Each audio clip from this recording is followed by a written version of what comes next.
Yeah.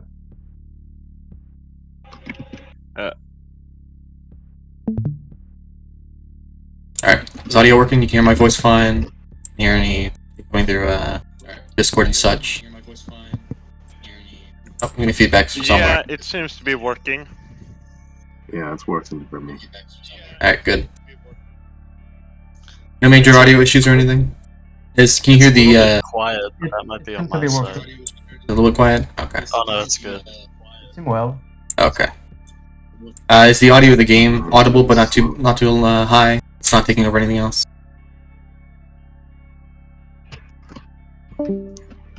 Seems alright.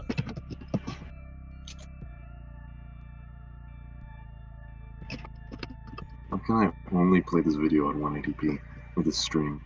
Well, then I'll get some more Twitch mods up. More individuals.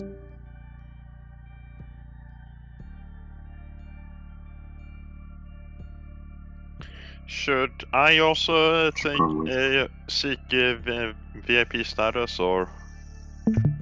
You should already have it. Oh yeah, I think I do. I give it to you, but I wouldn't worry too much about it. Yeah, no. It seems like you have it. I'm just not used to Twitch. Also, so bad for moderators of the stream, remember yes, to I'm go. a moderator. Yeah, remember to go on the mod page so it's easier. There are some options and all. So. Yep. I've never done this before. Can you check the reverb on your end, Sino? Okay, Oh, sorry. Okay, so apparently they found the link to the Twitch already. So. Did they? That's awesome. Okay, we're going live now then. We're gonna move over to Stream Voice Walker. There we go. Alright. One moment, we'll go live.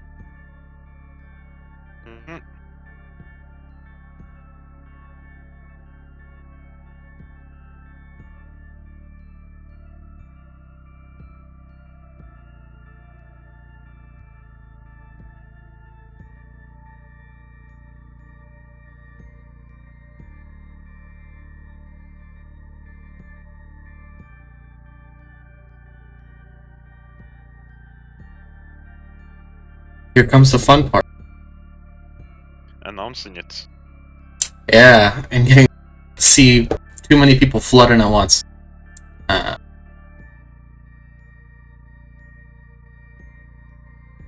it's up on Twitter. I had to put it up on Discord. Oh boy. Alright. It's up on Discord now, so people should be flooding in. We'll see. There were already people entering. Yeah.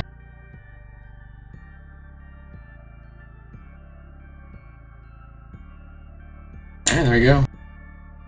So many folks flooding in. Not even updating properly on the Stream Manager and Discord. give us a few minutes, give it a minute or two, and we'll properly introduce the stream, folks. So just hang out for now. Yeah, I'll like let people get in. we'll do the proper introduction at 7. Yeah.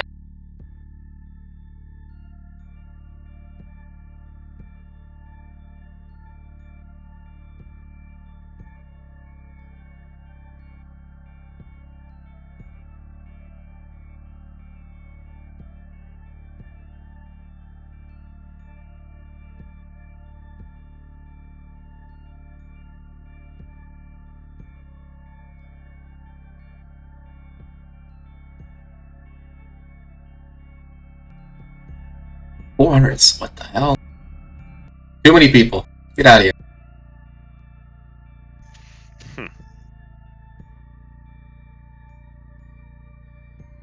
Stream Manager still just says 12 viewers, which is awesome.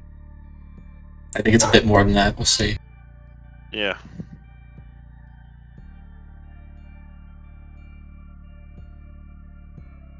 Is the mic loud? Give me one moment, I'll turn it down. I think it's good, and I think we should do the proper intro now. Alright. Hi everyone, this is, as you all probably know by now, the Toolbox Theory developer stream. We're going to be showing off a build in progress of Toolbox Theory playing as Iberia. Calph here. Hello, Patriot. I'm Calph, is going to be playing. I'm Walker of Chaos, and I'm the current lead for Toolbox Theory. And yeah, we're going to be playing as Iberia and showing some stuff off, showing off some stuff, and we'll be answering questions about TT. Note, we'll only be answering questions about TT. If they're about other patches, we won't answer them. We want to keep this stream solely focused on TT. And one more very important thing: this is an in-progress build of TT. It is not a finished build. There will probably be differences between this build and the build that's released, and there will probably be some stuff that we'll see during the stream that's incompleted. Some events may be without lock, some things may be unbalanced, etc., etc. Some GFX may bug out or whatever. So keep that in mind. Not finished. Expect some weirdness. If we don't get any weirdness, then we'll get some weirdness most likely. It'll be very fun to see all the broken stuff. Yeah. Hopefully we won't get an economy overflow. Been a while since we had one of those. Okay. Give me 1 moment, and then we'll get started.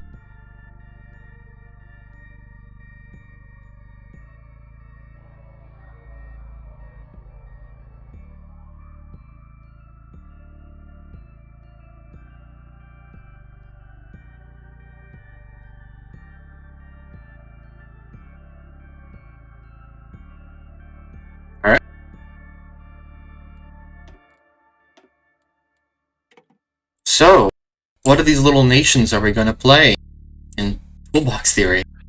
Iberia! Oh my god! I can't believe it. Pretty good showcase country. Oh yeah, definitely one of the most well-tested we've had so far. So, Iberia's well-trodden ground by testers now, and we're pretty comfortable with showing it, so... Yeah, we do extensive testing of content as developed, and Iberia is, one of the ones that has had the most testing. Which doesn't mean there won't be anything that breaks, it just means it's one of the least likely that... It means there's less likely to be weird stuff, but weird stuff may still happen. So yeah. There have been some changes to Iberia in Toolbox Theory.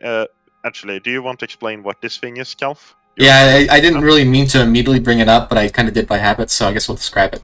This is the new social development little tab. It's not tab menu. And I'll explain the yellow line in it once I can close properly. But for now, I guess we'll go through. This is not hugely new. It's just a new way. It has some new aspects to it, but it's by and large a new way of showing information you've all seen before. To display laws in a hopefully more interesting and interactive way. Yeah. Policies, yeah. And if you're wondering about that progress bar down below, that's policy effectiveness, which basically measures, legally speaking, the law says that we have free universal healthcare, but how closely is that actually followed in reality? So policy effectiveness is, how much the situation on the ground matches the situation in the law books. So a policy could say only be 60% effective, meaning there are major problems with its implementation, but the general guidelines of the policy are still followed in practice. This is a good example, actually. Quota immigration here. You can see quota immigration's efficiency is 90%, but the policy itself is supposed to have these effects, plus 5% stability, minus 5 monthly population, but its actual implementation has only plus 4.7% stability and minus 5.2% monthly population. That's essentially how this works. Yeah. Policy effectiveness is affected by two main things. For a lot of policies, it's majorly affected by funding. It can also be affected by if you have enough buildings to support the policy.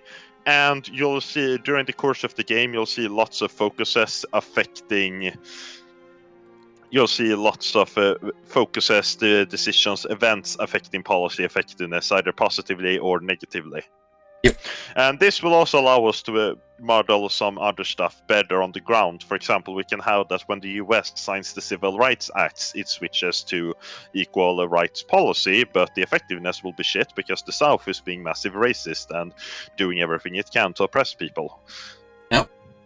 This is another good hands-on example of policy effectiveness and how building's affected especially. So training is most explicitly affected by the army maintenance funding, how much you're giving to your army to maintain itself, and also how many army bases you have around your country, how many you have to satisfy the basic expectations.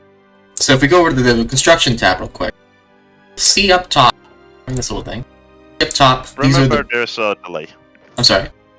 Remember, there's a delay, but yeah. Oh yeah. We can see it on top now. Yeah. You'll see up top the buildings and how much you're meeting the expectations, how much you're meeting to get the most satisfaction. This is needed only for 75% satisfaction, which will give you most of the benefits, but not all of them. It becomes increasingly more expensive to get up to 100% satisfaction, and it's pretty difficult to do. So most of the time, you're not really going to be in a position where you need to or want to reach 100% satisfaction. In this current build, buildings aren't quite wrapped, so they do function, but I don't think the satisfaction goes up very reliably the way it should right now. No, it will work, but it will be janky. Yeah, that's pretty much how it is right now. But by time for release, it'll of course be completed and working well, and we're comfortable with it. You see all the rest of the policies. Actually, let me quickly show off all the policies so they can look at them, I guess. Here's political policy. I don't think any of these are too new. I think most of these are mostly just transplants and reimaginings of previous builds policies, but Yeah. the presentation's new, so. The effect should mostly be the same as you seen before. Some policies have gotten some effect changes to make them make more sense based on testing feedback, but overall policies should be pretty recognizable to before. We've also changed the effect of some social development stuff to also hopefully give a better play experience.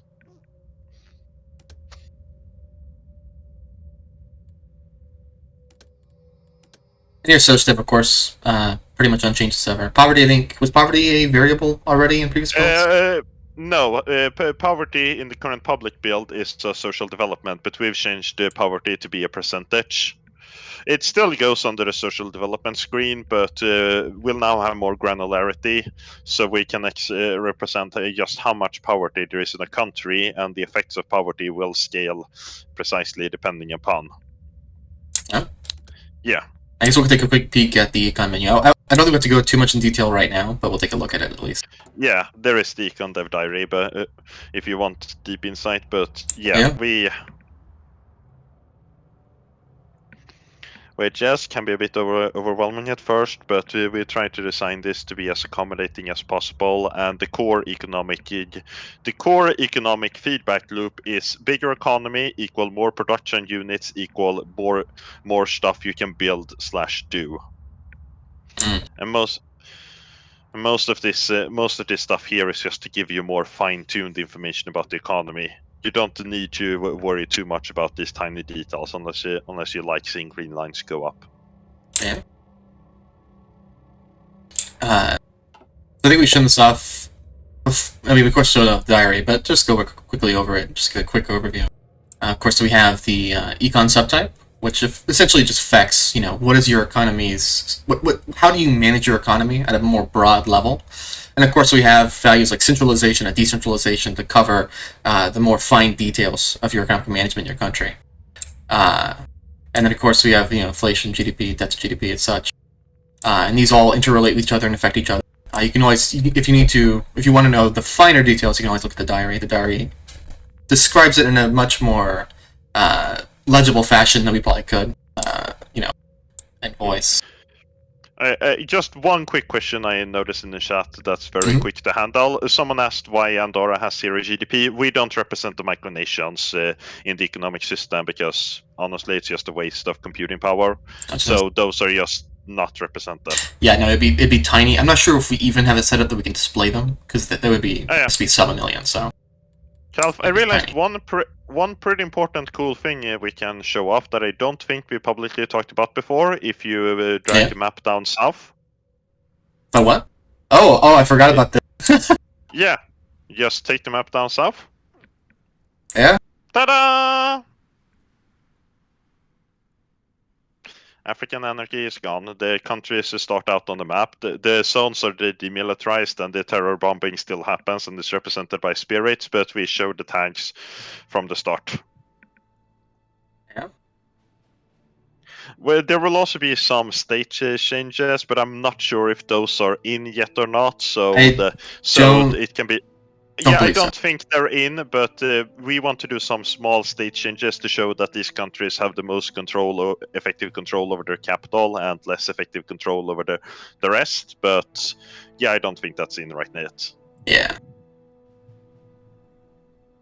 There's also some other changes around the world too that I guess we can probably show off real quick before we get started. Yeah. Should just zoom out and show you the world map, I guess. I don't know if they've seen it really, so.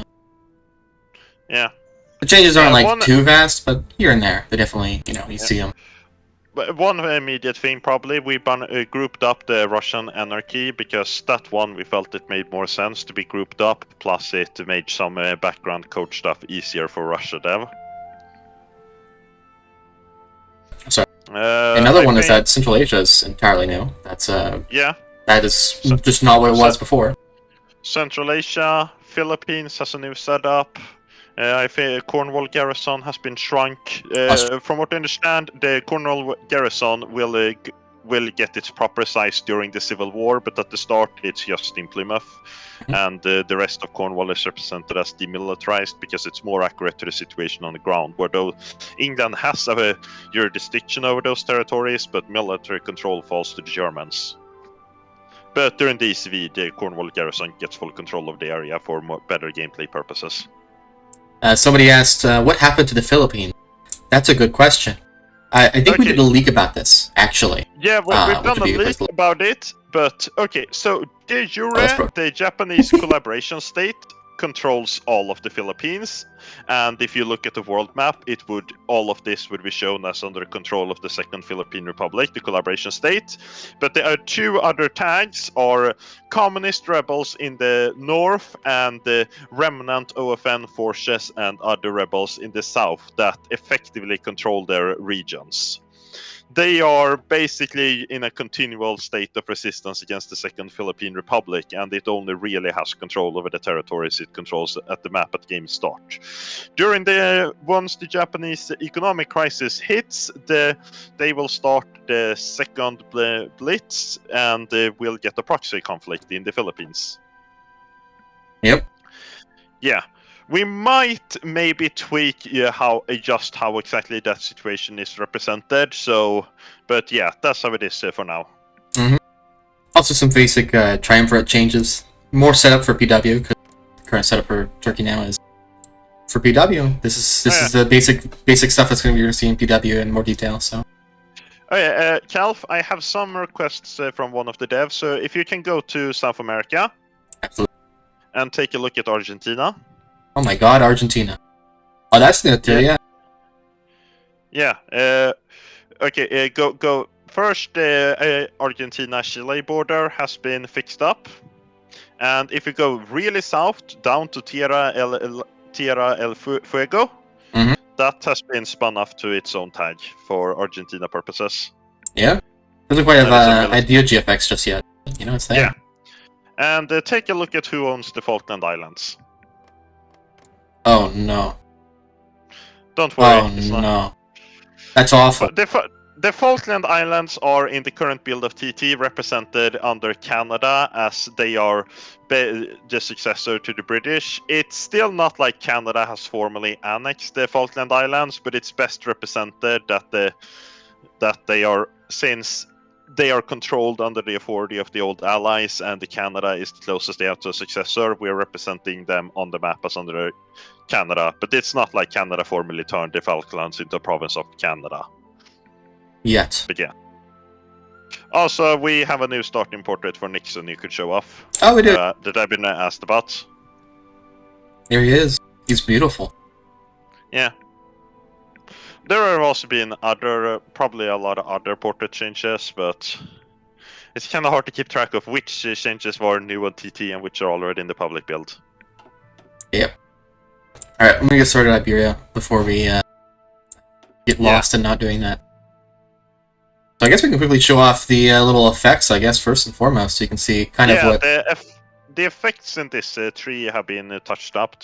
You'll see when you play in Toolbox Theory in most trees that they use that they have been touched up to use new, more appropriate effects. Since one of the big reasons we changed the economic system is that it gives us much more flexibility when designing content. So here with the colonial economy tree, we can actually represent the effect you're having in different colonial states. Yep. So focus. Also, I think there's some new GFX in that tree, but I'm not fully sure. We do, yeah. Actually, some of them were just made like a few days ago. Actually, this one I know was made like yesterday, and these two I think are new as well. But you know, we're gonna do some just some research. The research also has had some minor changes. It's not entirely touched up, but industry especially has changed. Most of the tech tree is as before, but for some techs that were made, like the change, the switch to using production units and stuff like that, made some old techs obsolete. So we had to implement new techs. We won't go into too much detail, but they're basically just based around getting more use out of your production units and getting better at building some of the new buildings. Yep. So like that tech, for example, is the one that Calph hovered over, is the one you can use to get more use out of your administrative offices. Get better bureaucracy. Oh yeah, that's one thing. That's one thing, quick thing I forgot to mention in social development, but we've added a new SOC dev, administrative efficiency, which is exactly what it sounds like. How corrupt / actually good at its job is your administration? Spoiler alert, most of the fascist countries have absolute god-awful administrative efficiency. You're biased. I think Germany starts at the entire German sphere starts at widespread corruption. It's true. I mean, that's what it was. Yeah. And it's a good way for us to show like one of the big advantages the US has in the Cold War. The US actually has a pretty well functioning state machine when compared to Germany and its massive corruption and power plays and all that. We can get the army set, and then we will be going on. Also some new portraits in Iberia that got reworked. So we can spot them. Despinola, I think his name is, got a new portrait. I think Havanias got one too. Yeah, one quick question. I want to cover some of the questions I've seen. These won't be in chronological order, but just what I think can answer fastest. I got one question. Some countries look like they don't have a sub-ideology. Is it because they're not integrated at that point, or is it because they're not going to get one? And yeah, it varies between countries, but not all countries will have sub-ideologies, because not all countries need sub-ideologies. We only use sub-ideologies in cases where we think the standard ideologies can't accurately represent the situation. But for several places, they'll just use base ideologies because, well, that just works. And JFK's sub-ideology, I don't remember the exact term. I don't remember the exact term. We'll see when the impeachment happens. All right, I'm gonna get the game started before we get too long. So, yeah. Now we're running. Woo! Yeah. Okay. Let me get my factory set up because I forgot about that. Yeah.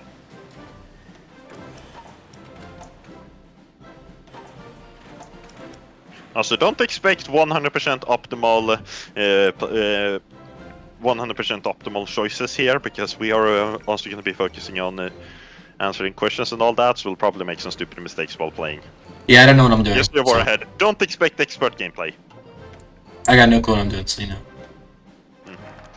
I guess we can talk about buildings real quick, because we kind of have to because of the build stuff. Yeah, since we're using production units, we've added since we switched to a production unit system, which is basically you have tokens you allocate to get to military and civilian factories, or produce something, or you use to make consumer goods for your people. You obviously can't have military and civilian factories on the map anymore. So instead, we've added a bunch of buildings like educational infrastructure, administrative offices, healthcare infrastructure, etc., that you use to maintain your laws and ensure they're fully effective. Yeah, you can see most of them aren't locked yet. But yes, you need those to make sure your laws are effectively followed, and you can build power plants and stuff to ensure you have enough electricity to run your country. Speaking of power plants, we need one, because our grid power is not enough to maintain all of our PUs. So I'm going to build a power plant. Generally speaking, you will need one power plant to get to use one PU. Yep. Okay, running. I just love the dam. So I'm gonna come up with a little confession. I don't know how this mechanic works. But I tested Iberia. I abandoned immediately. So that would be funny, and I didn't think about it. So, you know, we're gonna wing this one through.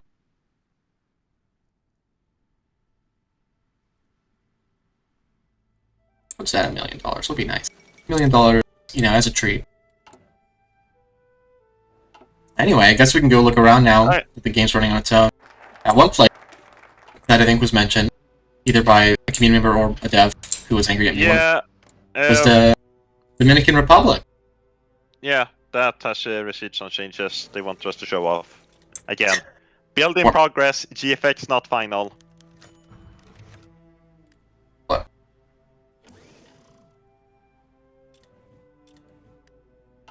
Yep. As of course, you know, GFX is still being done, so. Loc as well. Yeah. I don't think everything we're going to show will have Loc done. I mean, you've already seen the buildings with no Loc, so you got that going, so. Okay, one question I got. What effects will schools, hospitals, etc. have? We touched on that, but mainly they're used to maintain your policy laws. For example, if you if you expand public schooling and make it free for everyone, get kids into schools, well, you're gonna need to have a lot of schools to actually get any benefits. Mm-hmm. Same for if you want free universal healthcare, you're gonna need to ensure you have tip-top hospital infrastructure to actually get the full use of that law.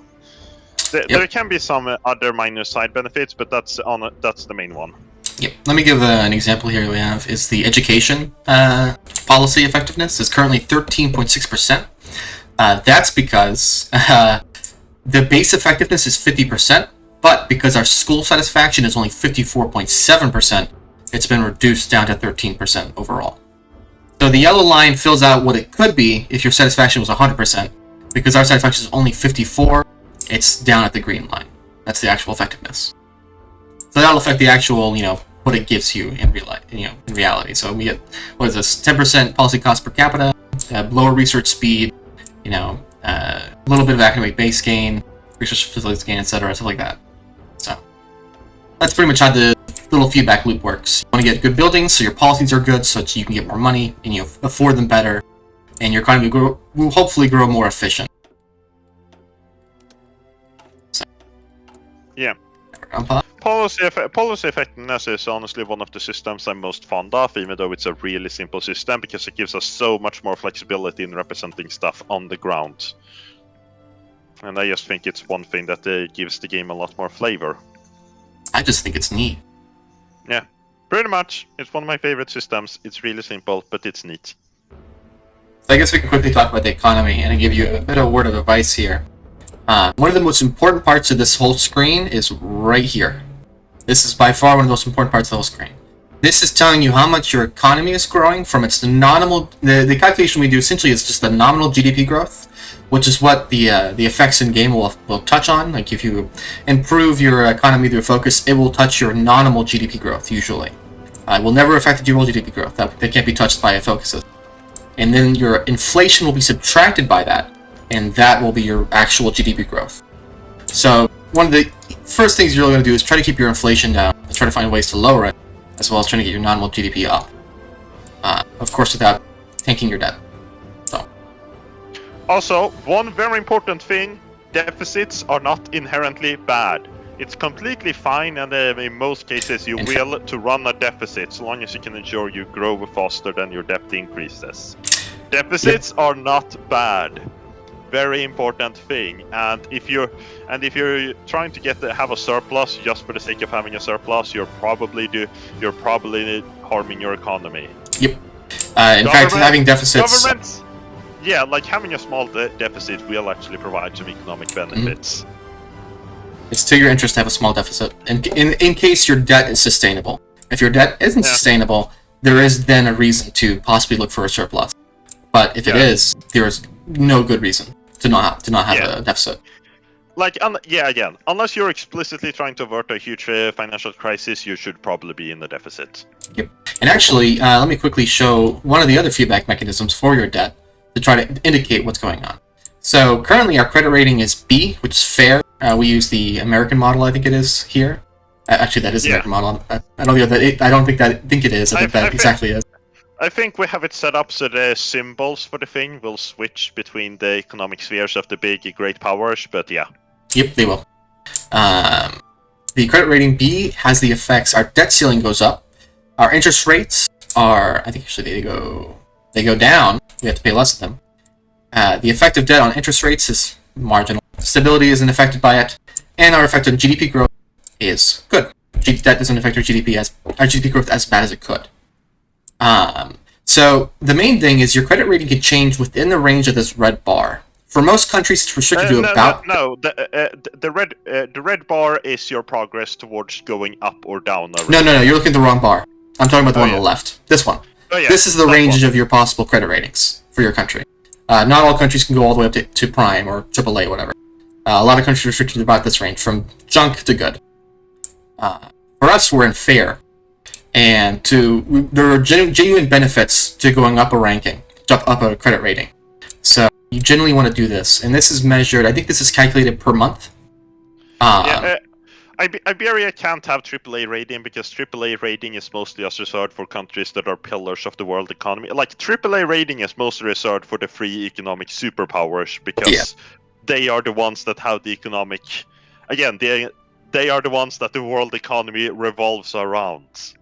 Yep. Iberia, Well, another good reason to have a deficit actually is exactly this. Is that insofar your deficit to GDP ratio is, you want to have your deficits being there pretty much, I guess, to ensure that your credit rating is improving. Is another good reason to have your deficit be there pretty much.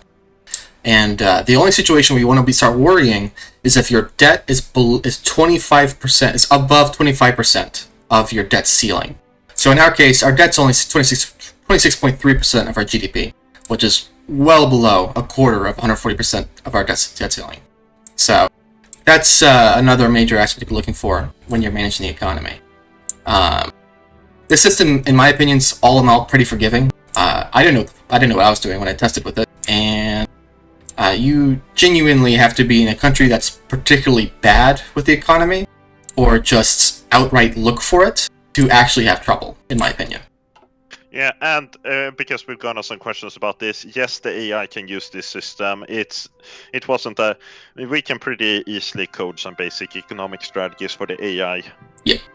I've only seen the AI have financial crisis like once, and I think that was Cornwall. That's the only time. So. Anyway. I'm gonna run it.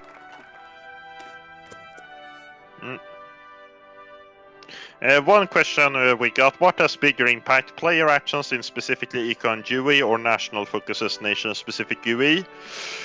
I'd say the biggest impact definitely will be the country you're playing and the choices you make in the focus tree and stuff like that. Because, well, that TNO still is a narrative-focused mod, and the narrative will control a lot of things. That said, if you really try, you could fuck things up and mess up your economy in the Econ Gui and stuff like that. But again, it's not like we don't expect people to be expert at how this stuff works or anything like that. It's pretty forgiving. Most people on TNO have been able to pretty easily handle Toolbox Theory games. Oh yeah.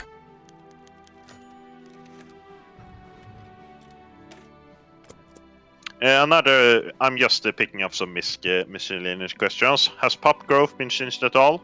No, I think we still use the base game pop growth. Will Bergsys have sub-ideologies? Yes. Will the default ideologies have new icons and descriptions? I think we're giving some of them new icons, but I don't think we're changing any descriptions. Let me show production units real quick, because somebody asked. Yeah. Here's production units screen. In fact, another good thing to look at for production units, let me pause this real quick, is over here. This will show you where your production units are coming from your GDP, from trade, and occasionally the narrative content will give you PUs. We try to limit that, but on occasion. Actually, I think these 3 are the base PUs you get. Actually, these 3, because every country gets at least 3, no matter what. So that's probably that's fine. But you can, from narrative reasons, get more. Other PU. Calph, also, because people are going out of their way, just quickly zoom over to show the map changes in Romania. In Romania? Yeah, we have lots of people. Did we make map changes in Romania? I don't think those did anything get changed in T2? I don't think nothing got changed. No, look at Serbia. Oh, Banat, I forgot about that. Yeah, Banat. It's been there for a while, I genuinely forgot. Yeah. But yeah, the icon's not biddy yet, but it's life. But yeah, but that's now in Romania, now in Serbia. There's reasons for that. You'll see. We're not going to describe it here, so that's a little surprise for you. Yeah, there will probably be more. Like, this is not the final status of Romania. It will probably change more as we do more in the region, but this is it for now. I don't. I don't. Yeah. I'm just going through the questions and looking for easy ones to handle quickly. Yeah. Yeah. No update on the UI. I'm not sure what that means, honestly. Do you mean the general TNO UI? Like, we're pretty satisfied with how it looks like right now. Why is Bohemia gone? We felt it makes more sense with how Nazi Germany would act. Bohemia will pop out during the German Civil War, and a contender can... if a contender is influential enough, they can get Bohemia to side with them in the German civil... after the Civil War has gone on for a bit, and they get Bohemia as a puppet, which could be very useful if, say, you're playing a Sphere and you're fighting Goring, and then Bohemia flips and becomes your puppet, and you can attack them from 2 sides. And yeah. Yep. Will Toolbox Theory be useful for a stupid person like me? Yes. Again, we have done lots of testing internally with Toolbox Theory, and most people have picked it up pretty quickly. The core gameplay loop is pretty simple. Somebody asked, are there city descriptions now? I think some of those were in pre-TT, but we have some that are Yeah, I think we had unique descriptions for like Germania, but yeah, we also... Yeah, I think that's kind of room 4, actually. CRF stuff. I think we have for others, like, I know we have requested city description for a lot of places, I just don't... not sure if all the... That's not... Yeah. Yeah, hot build everybody, that's not, you know... London... Check London. Not for London. That doesn't seem... New York will have it, I think. Yeah. Yeah, there you go. We requested lots of city descriptions. Some are in, some are not. I don't... Yeah. New York. New York's in. Washington, D.C.'s in. Stuff like that. Yeah. Also, just because I remember there was talk about it earlier, and I forgot the answer, but JFK is a liberal conservative, sub-ideology-wise. Yep. Oh, that's a good question. Are we going to get a look at the Yunnan Toolbox Theory changes? There's not super much we can show, because a lot of it is just when you play Yunnan. Yeah. And we're playing Iberia on a completely different continent. But yeah, there have been Yunnan changes. There was a leak about it. Portrait's new. So, that's about it we can see right now. Somebody asked, is trading like vanilla or different now? That's a good yes, question. You can show off this trading screen, but we move towards a more Stellaris-like system because it gave us a lot more flexibility, where you have stockpiles of resources and you buy and trade. You buy and trade from the stockpiles. Think of it like Stellaris, and you will get 95% of it. And you can tell the game to just automatically trade to make sure I have everything I need. Yep. You buy and sell resources for trade units and some money.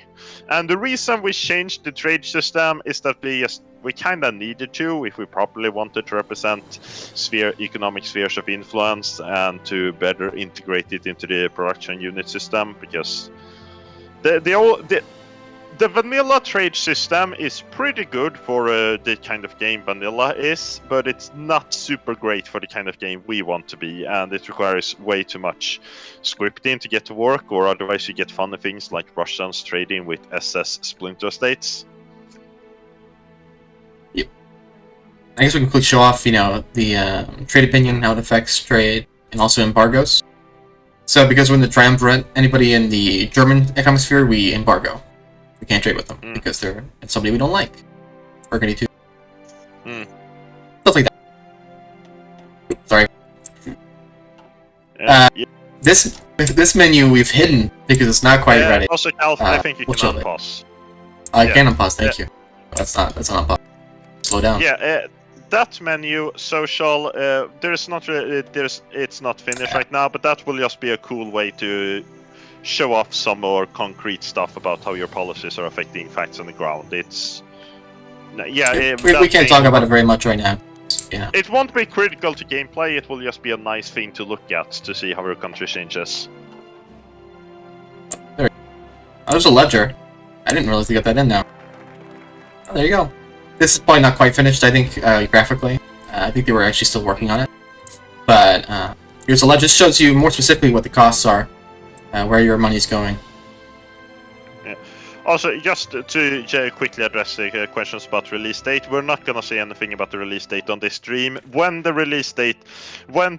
The way I want to announce the release date for Toolbox Theory when it's time is I just want to take a page from Kaiserreich's book, and just go okay.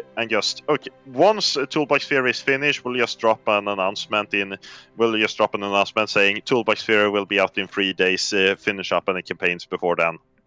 We won't have the big theatrics where we reveal the release date. We'll just literally, once it's finally done, we'll just say, okay, it's done. It'll be out in 3 days, finish campaigns. Yep. We'll give you enough heads up that you're able to close whenever you need to. Yeah. Also, people want you to zoom in on Central Asia, but I don't think there's much we can show other than there's a new setup. If you want... I can zoom in real quick. Yeah, like if you want full details on Central Asia, we did a leak about it, but yeah, the tanks are different, new setup of stuff. Yep. Again, there is a leak about it that has descriptions of all the leaders and the national spirits and stuff, because if we went through every new national spirit, we would not get through half a year in 3 hours.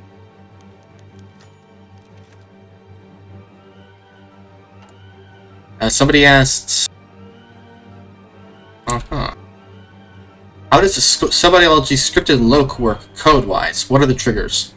So there's not really much of a way for us to specifically do the loc with Paradox's current code. So the way we do it pretty much is just checking what the leader is. So we have a big old set of triggers that checks who the leader is, and that will show their sub-ideology in that case. So that's pretty much how that works. I have a dumb system, but it works. It's a bit annoying to work with, but it works. There's a little research. With all of our research. Alright.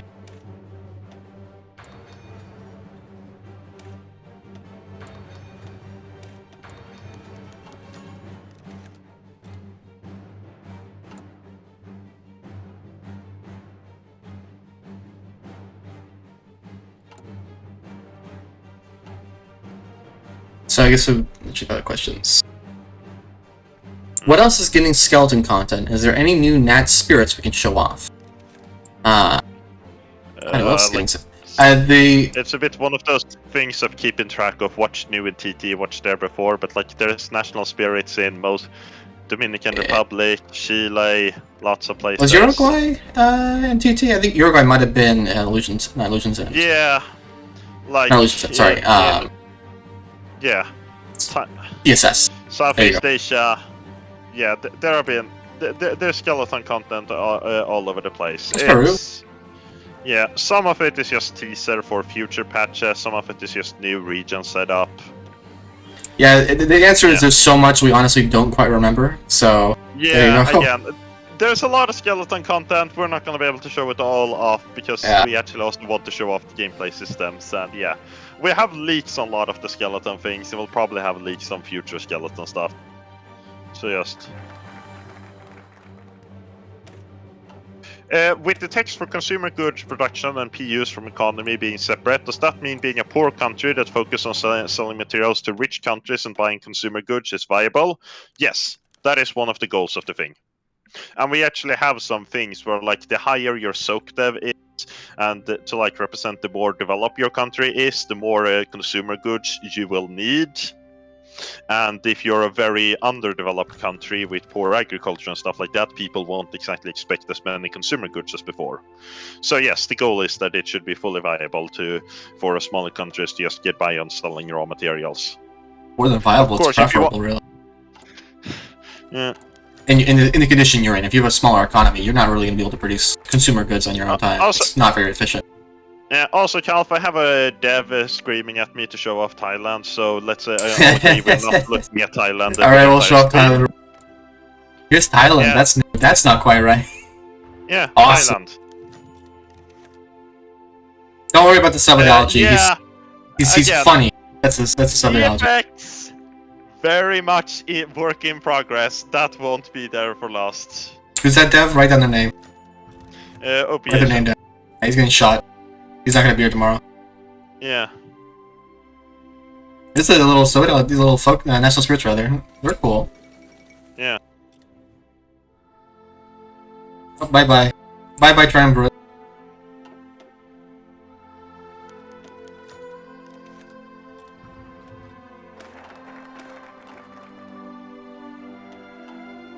A new focus tree.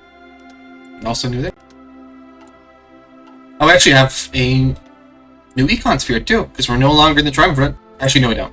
This is the same Econ Sphere. We had this sphere at the start. Yeah, I know. I'm done.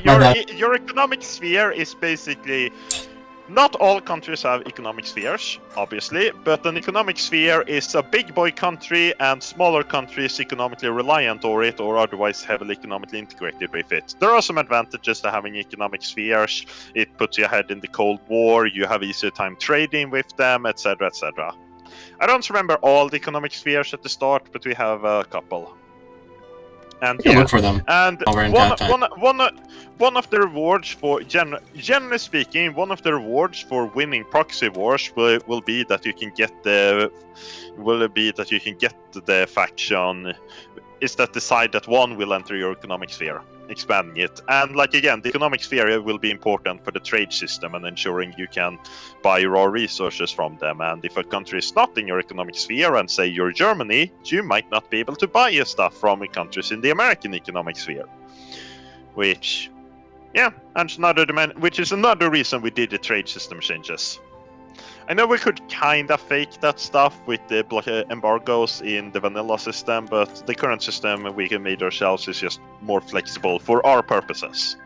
The vanilla system is good for a World War II game. It's not so great for what we're trying to do, but we're also the idiots trying to make Hoi 4 into something it wasn't ever intended to be.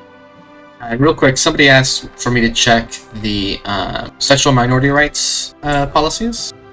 Check that real quick. Yeah. The social. There you go. I think it's the main ones. I don't think they've changed. I think these are the same as they were before. No. Yeah. Could you also, Calph, quickly just show off that Malaya it's starting. It's. Oh, yeah. I think it's the same. I think we overlooked the Malaya. Yeah, it's a request from a coder. Again, there is a Malaya leak for better details, but Malaya actually it starts out as a proxy war between America and Japan. where collabs versus freedom fighters. It's cool. Check it out. Yep. There's a leak about it for better details, but yeah, it's an early game thing for Japan and US to play around with. They'll fight over Malaya. One side will win, and then there can be different election outcomes, etc., etc. Let's take a look quickly at Japan's sub-ideology. People were asking about that. There's a corporatist nation. They're Hiroya, so. Also, to just quickly avert the obligatory question, corporatism does not mean rule by corporations. It's an economic system, and it's very different from corporatocracy. Also, one question, economic sphere map mode, or is that even possible to mod? It's really not possible to mod. We can't do much for map mods. Unfortunately. If we could, we would. Yeah, same reason why you don't have a culture map mode. We really can't do it. There are some extremely convoluted things involving using border wars we could maybe use to fake some map modes, but that would... That'd be very laggy at best, honestly, that's the problem. Yeah. It's not very cheap. Would just be restricted to just showing off one thing. Like, we could show off all states that are of one specific culture, and it's not worth it, and it would probably break the game. Yeah.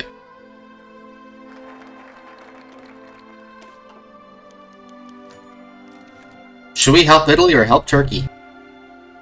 I'm feeling Turkey, yeah. Hate Italy. What the hell? There's a little Levantine war now. Borders have changed, new tags have been added, like Syria. Iraq? Actually, Iraq was already there. I meant Mosul, Kirkuk. There you go. But I think we had a leak about that. maybe? I would not know, I'll be honest. I feel like we had a leak about Turkeys in PW, which that might have been in, but I don't know. Yeah, probably. We've leaked a lot of stuff. Yeah. Too much to actually remember, I'll be honest. Like, just way too much to remember. Can I look at Russian Warlord sub-ideologies and changes?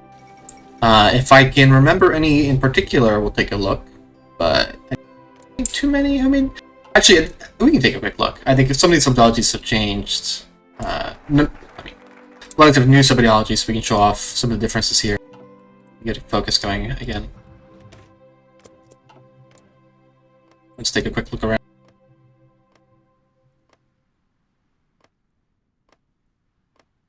Not all of these are per se final. Of course, this is the same for everything here. This is not representative of the final product per se.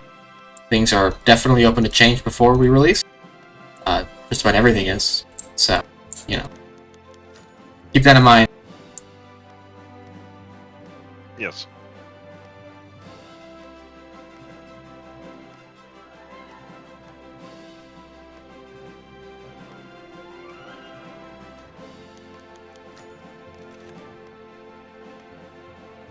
Oh, there you go.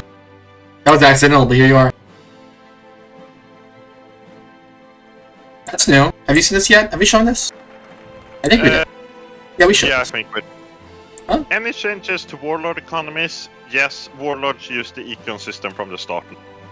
I think we said that before, but yeah, they use the Econ system from the start. It's just easier, and honestly more immersive. It's not worth it keeping the old economic system around just for them, and it would be a nightmare to code, and it makes more sense. And it also, one big advantage, it lets us avoid the situation where factory counts in Russia bloat super fast because everyone gets factories from focuses and then they conquer each other. And instead, since productive output is now tied to GDP, that means we can have a more logical growth in production output of this people. Yep. Definitely makes balance easier in the long term. It's really the main benefit here. In fact, one of the original goals for the Econ system, as it is currently, the current iteration, was to allow Russia to use it as well, so we could make balance easier in the future.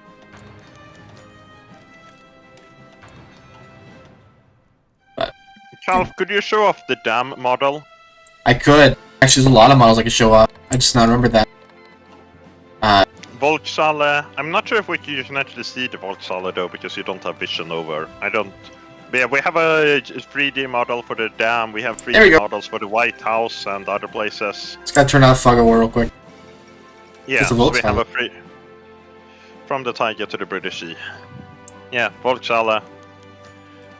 3D models a bit all over the place. Yeah, we haven't streamed it back.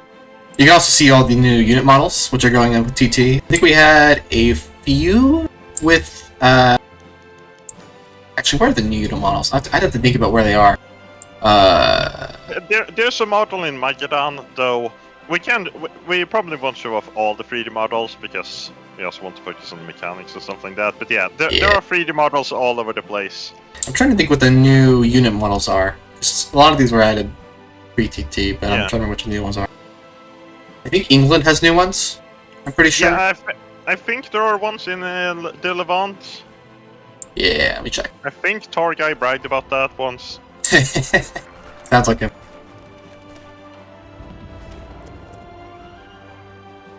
Yeah. It's pretty. Greek's got it. There's the Parthenon.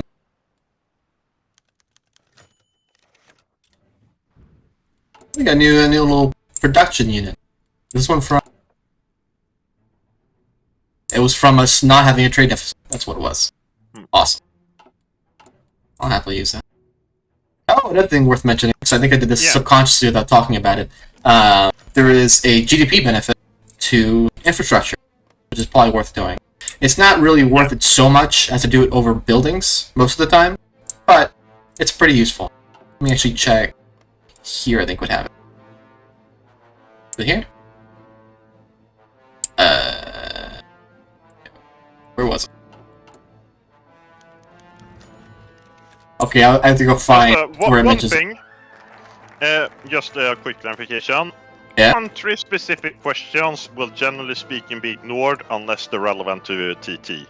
Just something that we said at the start. So like, questions about just general Japan stuff, unless they're directly relevant to TT, will be ignored. Same for, say, Turkey stuff about BW. We mainly just want to focus on TT mechanics and stuff like that. I've heard of this. I was really requested to say that by the mod. I hate small businesses. Destroying them all. Oh, our credit rating's improved. That's a good one. There you go. Your credit rating will generally speaking improve if you have good fiscal policy, which again, sustainable levels of deficit, good growth, etc., etc. Again, deficits are okay. Deficits are good. Don't pursue surplus for the sake of surplus.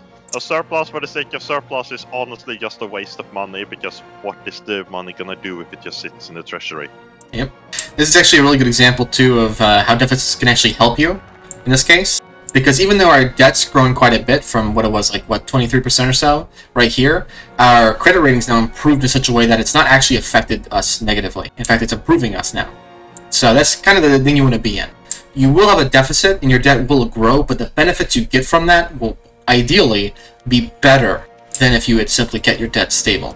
So, or straight line pretty much. Your debt will be stable anyway, but, you know, or should be. You will have PP penalties from deficits, but as long as they're sustainable, they should be ignorable. Like, you'll maybe lose 0.04 political power a day from a deficit. If you actually notice yourself losing political power from your deficit, that probably means you're doing something wrong. And it's more of a warning indicator. And yeah. And yeah, in general.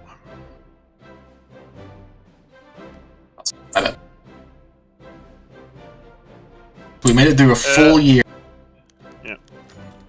The game's actually pretty quick, but talking while we're doing this, actually, I can talk a quick bit. Performance increases. I think we said that the game on a day-to-day level runs about 16% faster than it used to. Though overall, TT's probably about performance neutral, because there are hangs at the end of each week and month. They're not significant, but they're there. So, overall, like, TT should not change performance, really. Yeah, it should feel smoother, because each day goes by faster, so, like, that should make it feel smoother, and you'll have a little bit more delay at the end of the months, but you're also probably saving there and stuff like that, so it shouldn't be too noticeable. Oh yeah, we can see here the UMIF one, which are the America-friendly people. Yep. So the US will probably... There'll be some elections and stuff. Check the leak about it for detail. But yeah, so the US won that proxy war, so they should, generally speaking, have a secure Malaya in the sphere of influence.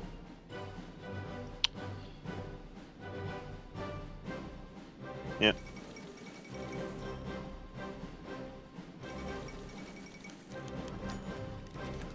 Sorry.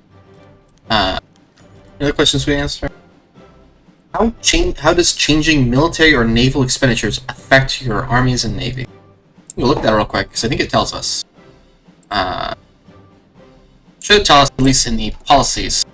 Check those then. This is probably the main part. Just because I got asked this by 2 people, can you just quickly show off that Singapore is still under Japanese control? Yeah, it is. Yeah. Even if Malaya wins, Japan still retains control over Singapore because a super important strategic position, and Japan is fully insistent on that, but the rest of Malaya is free. Yep. And real quick on the how it affects military, I will again clarify, policies aren't 100% done, not all effects are wrapped, not everything here is quite what it will be on release, I'll clarify that quickly, but all of these should be affected by, particularly training here, is affected by your army maintenance budget. And in fact, if you go over to your little budget, and I go check army expenditures, I can more specifically clarify and affect where this money's going. So this is a good example of what effects this has, etc. If I change the expenditure overall, it'll affect all these effects individually too. So that's something worth keeping in mind. In fact, I probably should have changed the sliders anyway to just increase admin so I can get better taxes. Better taxes are cool. So stuff like that.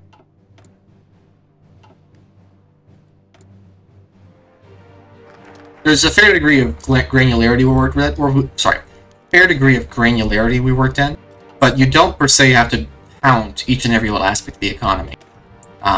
We tried to make it such a way that you can come to it and go from it as you like, pretty much. And for the most part, you'll be okay. There are times where you do have to pay attention, but it's not all the time.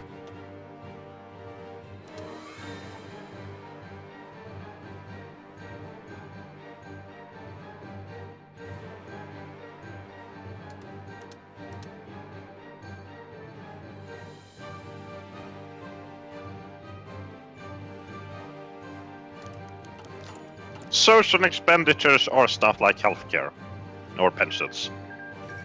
Yep. And I got the question about how else can you expand your economic sphere aside from proxy wars and narrative content. That's generally the ways you'll do it. It's not like you can't add any country in the world to your economic sphere. It is bound by proxy wars and narrative content and stuff like that. I'll quickly show off all the little fundings within expenditures. That was also a new world event, just FYI. The Euros, I think that was new. We have some new stuff for the breakup of the former Italian Levant, and yeah. Oh yeah. Hold on.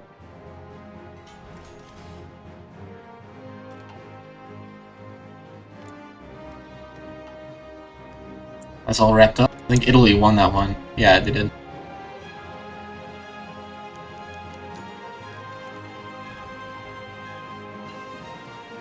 Just keep talking about business. Who cares about international politics? Just give me more money.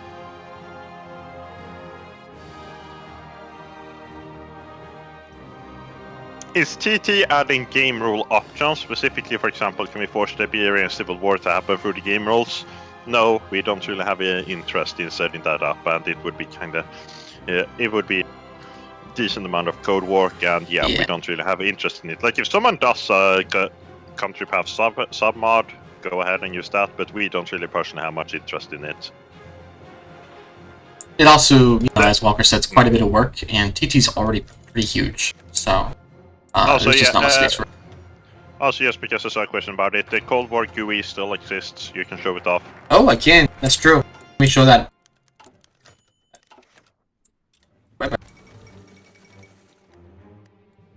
me quickly show off the Levant so people can see that.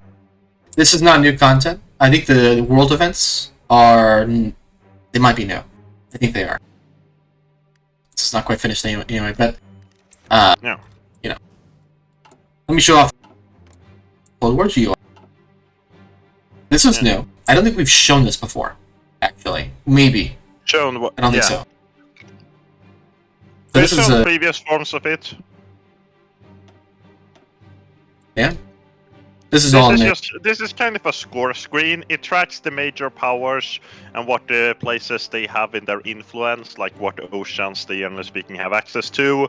It gives them scores which have some minor gameplay benefit, but this is also just this is not intended to be something you have to constantly interact with for your gameplay. This is intended as a fun thing to just look at and see, oh look, I've been generally successful in the Cold War and I have the biggest economy sphere, so my number is bigger. It's intended to be mainly a fun, small thing for a flavor thing for fun and stuff like that. No, it's extremely important. You're number one on all stations. It's very important. Yeah. You'll need to press this one button every 15 minutes, or and if you ever drop below your computer. Yeah, if you ever drop below place, you go over here and you press both these buttons. And you press the middle. Okay. You do it right there and then. No competition. Also, we're larger GDP than Brazil. Flexes muscle.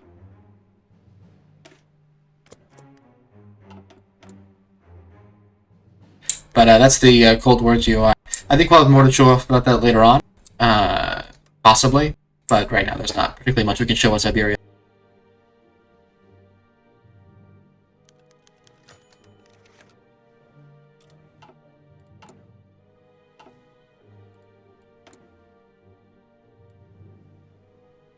Let's see if there are any questions. Move the sliders and show us how drastically they affect gameplay. One moment. And there's the Economies. Looks like I'm a horse. The Essay Crisis. Prepare for Philippines. That's true. Let me quickly show off the sliders. Then we'll go look at the Philippines. Actually, the Philippines already ongoing? Not yet. Okay. Sliders. So I guess the first thing we show is maintenance funding. Simplest one to show. See how it affects Defund the military. Literally. This is not a good idea, but it's a good way to show the effect of stuff like that. Yeah. I think procurement is quite in yet, but Tooltip might be quite in yet though. But here's the rest. See all that. How does the crash affect Japan in terms of the economy or sphere? The economy goes to shit, and stuff starts to happen in Philippines, among other things that can affect the Japanese sphere because they might lose the Philippines in a proxy war. Can you? Oh, Philippines? Yep. Yeah, no, I meant the stream started loading for me. I'm not sure if... Yeah. Why are there limits for the sliders if they're all the same? The slider limits can vary between countries, and some focuses can affect the slider limits. They absolutely can. In fact, I think Iberia has those later on. Yeah. So the slider limits also help us to do stuff like you can't fully defend your military as the USA, and if you, some precedents, for example, will increase the minimum amount of slider funding for the military, or decrease it, or etc. etc. Yep, and here's the Philippine conflict. And that portrait is in. It's just not quite functioning on my end. So, if you want to see it, you can go check the leak, of course, because we've leaked about this. We had a little leak. But this is yet another proxy conflict in TP.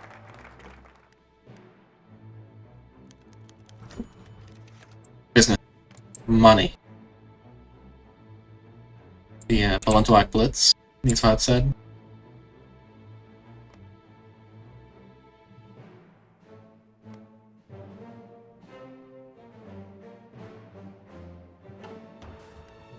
But yeah, there's the Philippines. So Walker, are we gonna recognize the Republican video or the Azad Hind? In this focus, we get to recognize one or the other. I want to know which one we're doing recognizing. Azad Hind, I guess. Good take. If you said otherwise, I would have considered you a traitor.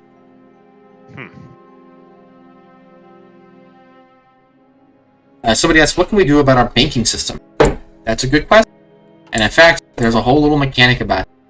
So this is what we call the central bank policy, and this will let you affect some finer details of your economy in a more broad fashion. Let me just look at one of the tooltips I'll show you. This will give you, of course, 1% not GDP growth nominally, but these policies all have effectiveness, and they take time to reach 100% effectiveness. So, for example, 5 months here, 10 months, so on and so forth.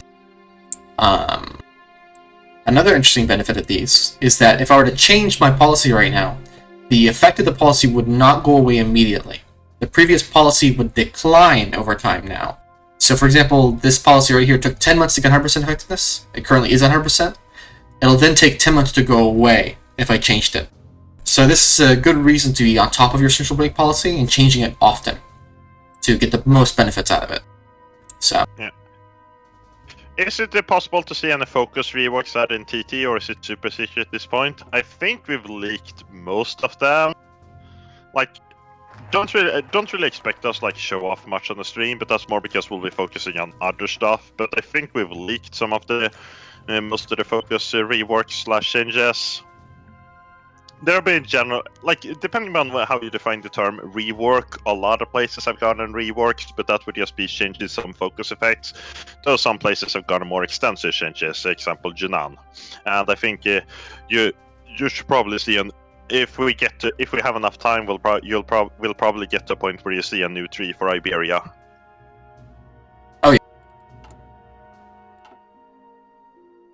Is there any gameplay reason to crash in the economy? If you crash the economy and get into financial crisis, bad shit will happen. It's generally not a good idea to crash the economy. It will generally cripple you because you just crashed the economy. Please don't cripple the economy. Estimated, how much space will TT require? Probably not that much more than base TNO. Yeah. Like, code changes really don't affect the file size at all. It's just the new GFX and stuff like that. So, like, it'll probably increase by a bit, but not too much. Yeah, no, it's not particularly larger, yeah. Well, countries like Brazil and Italy lose their spheres if they ally with the US or Japan. I believe they retain their spheres.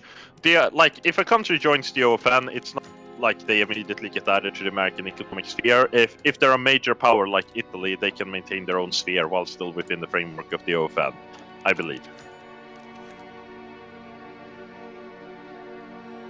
I'm going to talk with the Zybots. I want money. Here's another thing we can show off real quick, because we got some reserves built up.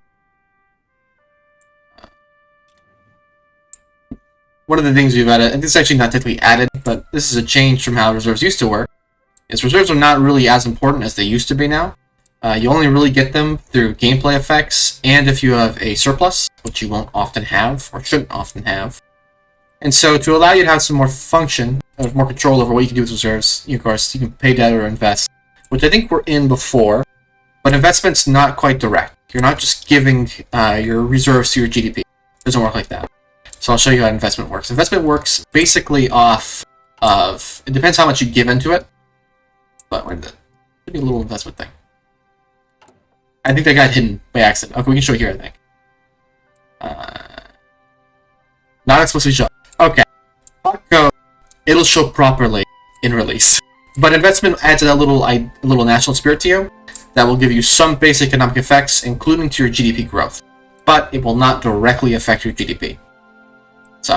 And in most cases, it will not be as efficient as a deficit, because again, a lot of the time, deficit's good, surplus bad. Like, yeah. Don't get surpluses just to invest them, because after you can actually do those investments best just by through deficits. Mm-hmm. Also, I got a question about what happens if you cut all expenses. Well, there are, depending upon your country, there will be minimum amounts you must fund, but if you cut all expenses, you cut all expenses. Your military and stuff will probably be shit, your policies will probably be shit, but hey, you might have a surplus, which, generally speaking, you don't really want to have. We don't have a surplus. We can't even close. Yeah.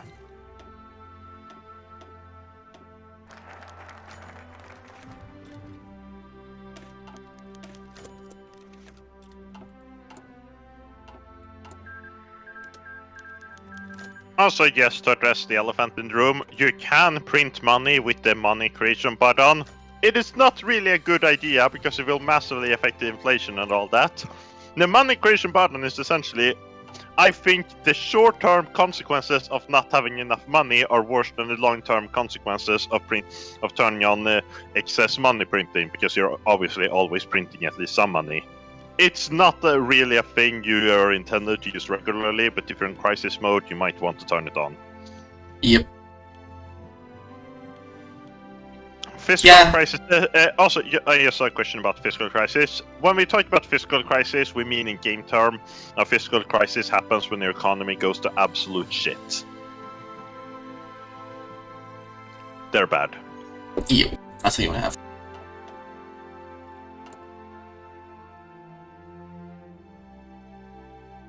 Can we show the British Isle and look at the subideologies there? Absolutely. I think I did technically a little bit ago, but not too much has really happened here. Most of the setup is the same. National conservatism for England, liberal conservatism for John Morris over Wales, etc., etc. You'll notice some new ideology icons for stuff like social liberal democracy, rather stuff like this. There's new. I think every single ideology we have has been changed now, not what they used to be. So yeah, I will vanish for 15 seconds. All right, cool. I will maintain this by asking the mods to give me a question to answer. So I think we answered meaningfully most of these.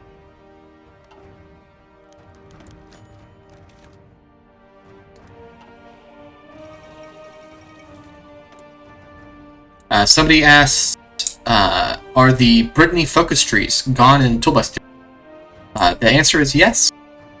Oh, game's loading some. Back. Brittany has its content pulled out for Toolbox Theory. The main reason is that it was lagging the game a pretty insane amount, and we're not the proudest of it, so we pulled it out for now. Also the guy who coded it left, and we left us with zero documentation on how it worked, and the code was not pretty. So bye bye. I think it is getting some stuff with Penelope's Web related to France, but I think that's about it that I'm aware of. So if you want Brittany content, I guess you can kind of look forward to Penelope's Web, maybe. I don't know.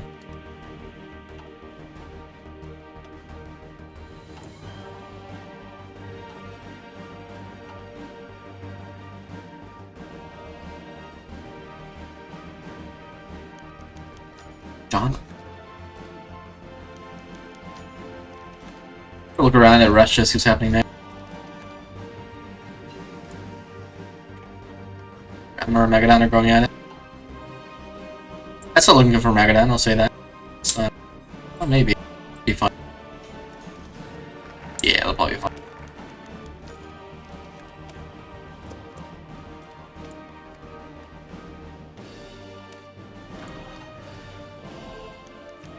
how much will PU be converted into civilian factories? You decide how many of your PUs you want to put in civilian factories. You could put 0 into them.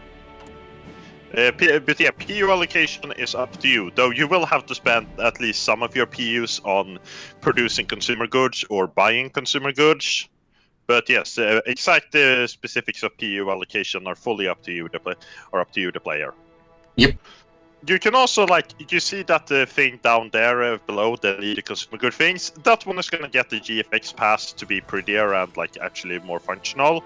But one thing you can do is you can increase how many consumer goods your people need in order for some minor benefits. Oh, it costs PP. Or lock myself now. So it costs PP, so you can't do funny things with turning it down just to get the benefits and then turning it off when you should pay the penalties and stuff like that. Yeah. But yes.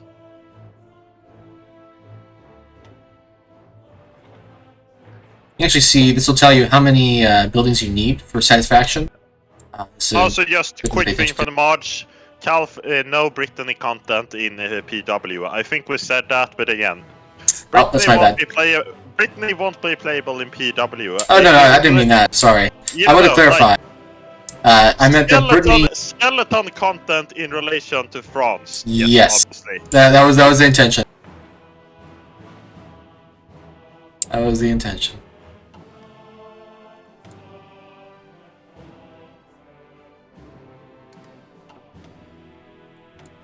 Why was it Brittany lagging? The code was written very unoptimally, and it had it had zero documentation, so we didn't really know what was happening, which was one of the big reasons. Because Brittany code was not written very optimally, so it was causing a lot of lag. It had zero documentation, so it was hard to tell what was going on, and so Brittany wasn't worth the effort. And like from what we could tell, Brittany didn't really have that many fans. Like, I'm sorry to the people who generally liked playing as Brittany, but it's also a fact that Brittany really wasn't that popular. So Giano won the Verona conference. Yep, he did. Business. Money. I think we've already shown the VRF, Zukov, and Tukhachevsky. It's like it was before. They have Bolshevism sub-ideology. Yep. If a faction leader's economy crashes, will the other members of the factions also feel the consequences in their economies? I think we have some stuff for that, with trading decreasing and stuff like that. Yeah, I think Fed has talked about that before. On ideologies, is Alexander Mann still a despotist? No, I don't believe so. I think he got changed. Isn't he already on the map by now? Not in 63. I think he comes up in like next year or two. I think I think we just switched him to. I think we switch. Yeah, I think we switch into somewhere else with the sub ideology. Yeah. Can we show the Aryan Brotherhood? Yeah, we can. If they're still alive, they're still alive. There you go. There's a little Aryan Brotherhood, National Socialist ideology. Not much has changed really in GT. Alexander Mann is Christian socialism. Yeah.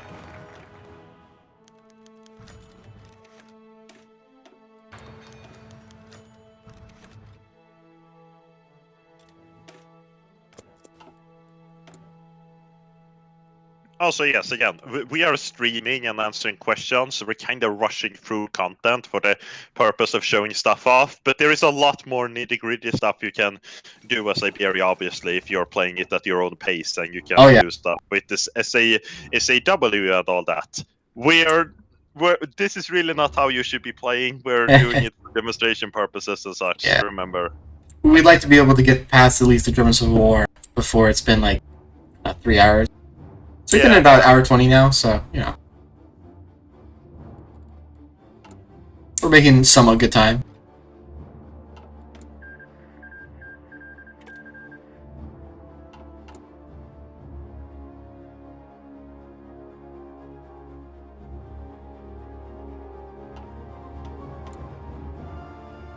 See if there's any questions. Somebody asks, when Toolbox Theory comes out, what nations would be recommended to play to get a good handle on the economy? They asked the USA. US sounds like a pretty good one. For my tests, Iberia seems also pretty good. Again, we try to make the economic system as intuitive as possible, and based on test reports, we've mostly succeeded. So, like, most places should go pretty fine. Like, again, the system's not like there's a lot of stats you can look down, and on the code behind the scenes on the code end, there's a lot of things going on that gives us more flexibility and allows us to make proper content. But as a player, Toolbox Theory shouldn't be that hard to grasp. Core gameplay loop: big economy equal more PU equal more stuff to do. Trade Stellaris system. Yep. Are we gonna... Which we're gonna go, Walker? Also, just because I keep getting... Go the Iberian Council, I guess. Also, just people keep... OP keeps pinging me, just show off the Guangdong starting situation. I'm like pretty sure it's just the same as the leak. Yeah, we leaked that not too far ago, long ago, yeah. Yeah, like it's just, I don't... Yeah, he's not gonna be on this team tomorrow, like, I'm telling you that. He's gonna be gone. A lot of things, if you want to see more detail on the starter situation, we've leaked a lot of it. Yeah, there's Guangdong. It has art. Somebody asks, has output/construction speed been increased to compensate for the reduced number of factories? I believe we have changed the costs for building buildings. I think the costs have changed. Yeah, it looks like. But I don't think too much fine-tuning has happened. We've tested this quite a bit, and things are pretty good construction-wise, in our opinion. Of course, we have more tests to do once buildings are properly balanced and functional. So, you know. Again, these are not final numbers whatsoever. Things are very likely to change quite a bit. Not quite a bit per se, but, you know, somewhat before release. So. Yeah. I'm trying to think of one.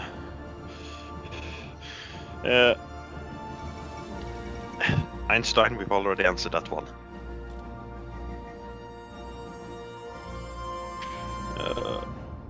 Did we change anything in the South African War? Not for TT. I think there's been some balance stuff. Yeah, also just a quick disclaimer, balance for most things will have changed a bit at least, so yeah. That's Philippines done. Yeah. Yeah. Which side won in the Philippines? The stream has a bit of a lag. It's the US victory again. USFIP and ASFSR. So the proxy war is not over. There is gonna be the second army landing from Japan, which is Japan's round 2 and chance to retake the Philippines. Which can end up with the islands divided, depending upon how well the second army does or does not. The second army can end with Japan controlling the northern islands, the northern plus center, or all of the Philippines. It can, of course, also end with them controlling none of the Philippines. Yep. Has the Indonesian war been rebalanced at all? I think there's been a balance touches. Again, balance-wise, expect... Yeah, we've touched pretty much everything. Yep. Any balance you see in the stream is not per se final, I'll keep that in mind. But I do believe we have discussed balance changes in Indonesia at the very least. A lot of those are probably in as well, so... On the topic of balance, one thing I don't think we mentioned, but I also don't think anyone has asked about, we've partially changed how political power works in order to avoid a situation where Russians amass massive amounts of political power while at war and the general state. Doing national focuses no longer costs political power. Previously, it cost 1 political power to do a national focus, but we've reduced base political power gain to 1.25 a day. So on the net, you should have a bit more political power during peacetime, but you shouldn't have any more political power during wartime. This is mainly intended for Russia, but it also affects all countries. Yep. We've already shown Thailand. It's a republic. It has some national spirits. I don't think I don't think we changed any of the starting in Germany national spirits. Like the main big German change is just they start with the Bohemia. They start with Bohemia integrated, and then Bohemia splits after in the Civil War. There's that classic sound.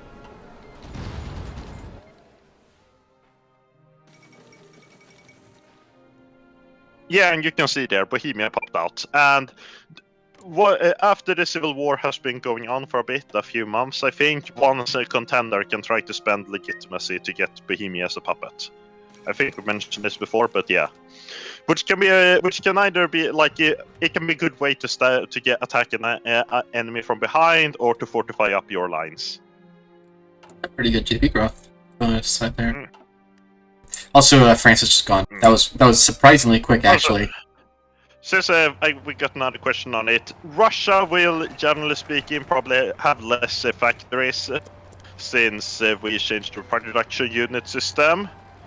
So yeah, less Russian factories, but they'll also grow their amount of factories in a more logical way, since how many factories you have now depends upon your GDP.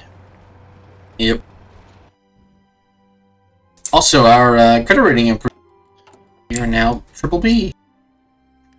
Also, we get one guy that keeps asking about if any focuses have been changed for the UK since there's a imbalance between people.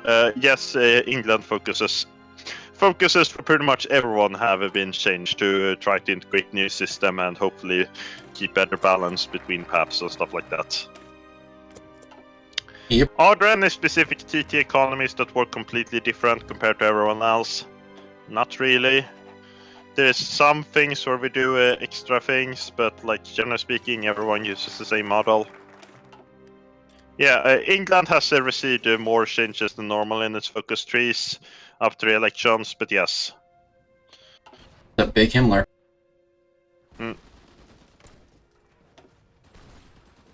Those focuses are not quite working.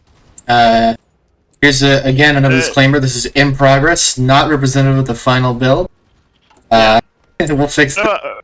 But one thing, I don't think this has actually been publicly revealed, but yes, we changed the default for bug the focus icon to be the new one. That's error in blue text. So no more of the weird Hearts of Iron 4 question mark. Now it's error. Mm. Oh, there's Serbia. This is not new. Other than the borders, I think, are new. But other than that, the content's not new. Just the borders are new.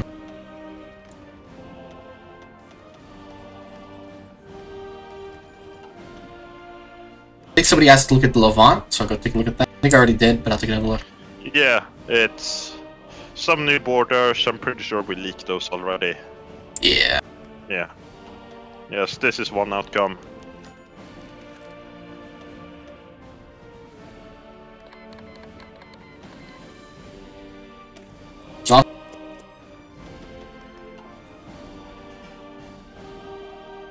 About practice, are there any new ways to intervene except volunteers? I mean, there's always decisions, like your main way of intervention is gonna be via volunteers. You can have decisions like send guns and shit, but yeah, like before.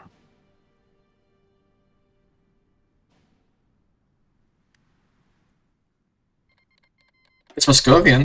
It can collapse in TT now. That's new, actually. I think that was shown in a leak, but I don't think we necessarily clarified that that leak is also functional in TT. Yeah, also just can you quickly show off the GSV sub-ideologies, and yes, Ikeda has been fixed in TT. I know Show off the what? it did work. Oh, the just war. GSV sub-ideologies. Yeah. I mean, they're asking for sub-ideologies of everything, but yes. Yeah. Like, well, a lot of sub-ideologies should be in leaks, but yeah. I think somebody asked about Burgundian system sub-ideologies. There you are. Yeah. There's one of them. Yes, there are sub-ideologies. Have we pushed the renaming? Nope. Yes, we have, because you can see it there. We renamed the ideology from Burgundian system to esoteric Nazism, and Burgundian system. Or what? Nope. No, that's the separate sub-ideology. You're leaking. Yeah. Yeah, you're leaking. You literally had the hydrogen screen with the esoteric. I did, but he's a sub-ideology separate. Yeah. Again, it's more accurate name. Yeah. That's pretty much it. Should I invade or should I try to be nice? War, blood first. Literally. I mean, I'm 90% sure we're gonna lose because, hey, our ability to micro shit when answering streams and questions is not good. We'll see about it. Also, about that notification spam, to preempt any questions, we can't really do much about it due to the way of how base HOI4 works. But if ever changes how war notifications are handled, we'll be on that. It's funny you mentioned that, Walker, because they did with no step back. So when that comes out, that'll be a lot cleaner. Yeah. Also, we need oil. I'm gonna go import oil. What percentage of TG code is done in your opinion? Okay, I mean, this is not the kind of stuff you can put a percentage on. And like again, we're not really doing release estimates. When it's done, we'll say it'll be out in 3 days. I think there's been good stuff, but we've learned a lot of stuff about TT, and for mechanics heavy patches that are mainly code focused, it's really hard to estimate progress. Check the TT Econ diary, because we talk a bit about stuff like that more in progress, but we can't really just give a straight answer, oh, it's X% done. That's really not how it works. I mean, I guess a simple thing we could say is that we're pretty well into more of a polished phase now than we were before. Most of our work now is just wrapping up things and polishing things up. It's not coming out next week. Just it will take the amount of time it will. I know the wait is annoying, but again, we'll tell you. We're not gonna have like a big AR where we hide the release date in something, or if someone's just like, oh, I know the release date, it will be this. No, they're wrong. Don't listen to them. You'll get the release date announcement in the Kaiserreich way, aka, okay, we're releasing in 3 days, finish up any campaigns before then, because save games will break. Yep, that's pretty You're not getting it tonight. No, unfortunately. But yeah. Somebody asks another question, actually. Can we address the rumors that the other updates will come out shortly after TT? How do you define shortly? Like, where? Yeah, that's a big question. I Yeah, wouldn't, and also, like, I wouldn't promise hope- shortly, per se. No, But- it's a really vague term. Like, we're working on the other updates right now because we talk a bit about more in TT, but like work is getting done on the other patches. But the other patches will take the amount of time they take. One of the big lessons from TT and is just this: we're not gonna do any super solid release estimates or stuff like that because it's really hard to estimate the amount of time stuff will take. And like, I know we've done. We did more vague stuff before, like, oh, this should be pretty fast, but no, we've learned we're really bad at that kind of time estimation, which is why you're not getting it anymore. The other patches will take the amount of time they take. They will. Work is being done on them, but no promises. But yeah, we can see here, Borman puppeted Berman Maren. So now you can see, now he has that, and if he wins the Civil War, he will integrate it quickly. Yep. And if another contender wins the Civil War, they'll already have beaten him, so they'll already have Bohemia. I think there's an event where if Bohemia gets occupied by someone else during the war, you have to spend some extra economy rebuilding it, I think. So there's a reward. So there's a bit of a reward for trying to actually preserve Bohemia and not just using it as a suicide attack against the enemy. But yeah, it's not exactly a poor region of Germany either, so there's some value to trying to maintain. Poor region. I say Germany. Yeah. Germany and TNO will say. Yeah. From the trade screen, are there different costs for each resource? In base game, it's just 8 per factory, but that looks like 10 oil per PU. I believe the resource prices can vary, yes. I think it's only for consumer goods, actually, for right now. So consumer goods can vary. Yeah. But the rest are locked at 10, I believe. Yeah. So yeah, yes, but no. No, but yes.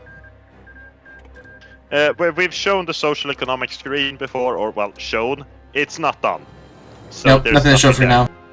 We've hidden what's there, so... It's not something that will be majorly like you have to interact with it for gameplay purpose. It's meant to be a fun flavor thing, showing better off the impact your economy has, your stuff has on the common person. There goes England. Has Philippines round 2 started? I mean, listen, I'll check. Yeah. Seems like. Doing econ. Yeah. Japan lands, they'll fight. They might end up in one of situations, depending on how much land they take. Yep. They're doing pretty good right now. See if they continue.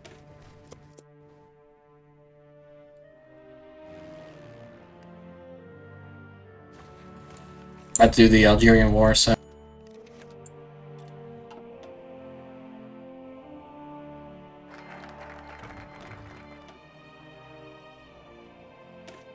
People are wondering why your inflation is varying. Can you check the screen? Oh, it does that naturally. That's part of the... Yeah. We have some basic... we have some economic stats vary a bit to give the curves more spikes and stuff like that, because... Yeah. Econ is not 100% predictable IRL. Like, the spikes are not really enough to affect your gameplay. They're more meant to be, like, cool thing. Well, they model how inflation kind of works IRL, too. Inflation's not particularly stagnant. It's one of those things that jumps around a lot, so... Yeah, it's not gonna jump around. It's not gonna jump around too much. Like, it won't majorly impact gameplay, but it will jump around a little bit. Yeah. It'll just choke your growth for the most part, like on occasion, but, you know. If you need to bring it down, of course, you can always do this policy right here, which will drop it quite a bit. So... I guess volunteers out. Will stagflation be a thing? Not really. We're not really modeling deflation anyway, either, anyways.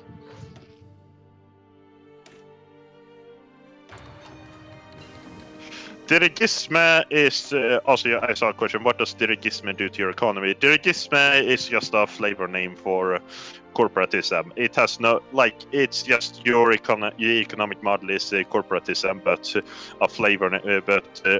Some countries have flavor names for their economy subtype, and one of those flavor names is Deregisme. But the Deregisme economy has no mechanical differences from any other corporatist economy. The name is just for flavor. Think of it like a sub-ideology for your economy. Mm-hmm. The main thing that affects, how your economy works, mechanics-wise, is really decentralization. Yeah. Can you quickly show off West Africa before people explode? Oh. I can. So we had a leak about this, which you can see. Yeah. Of course, you can see here too. This is not all of it, though. Definitely is more than can go on. Will a spoiler channel in the Discord be created after TT releases? Yeah, we do it with all releases. It'll do. We'll do it there.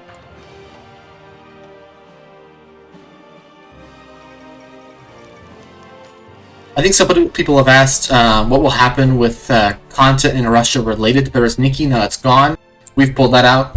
It's not there anymore. That's pretty much what's happened to it now. It'll be places where the focuses or just pulled out. One of the two. Depends on the circumstance. Hope that answers it. If pinching pennies reduces inflation by 0.8% and fresh off the presses increases nominal GDP growth by 1% and real GDP growth is just nominal minus inflation, isn't fresh off the presses just better in all circumstances? Pinching pennies is a way to continuously reduce inflation. So it's not like you pick it, you get minus 0.8% per inflation, it will tick down your inflation. It's also worth noting, too, that because of how central bank policies work, you benefit for the most part, you benefit from switching them often. Because when you switch a central bank policy, the effects of that policy don't go away immediately. They decline over time again. So, for example, this policy, Fight Poverty, is best 10 months after it's taken. If I were to remove it now, switch it out, it would take 10 months for its effects to go away. So there's benefits to trying to switch your policy around. So you generally do want to do that.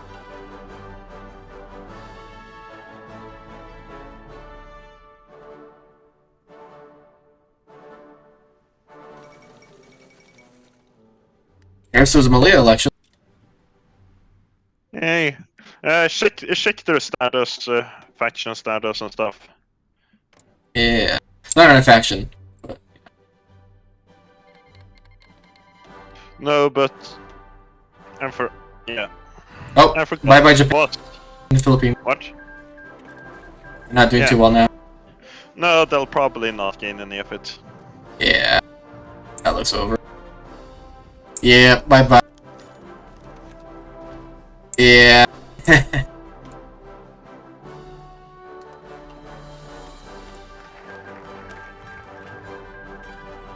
forgot my... Guys. This is not going well. Will the Siberian Black Army have a central bank? I believe so for gameplay reasons, like it's not... Maybe Econ Yeah, like... Imagine it like decisions from the councils or whatever, but it's a gameplay mechanic, it'll be there. Like, they don't probably formally actually have a central bank, but it's part of the Econ Gui and the gameplay mechanic.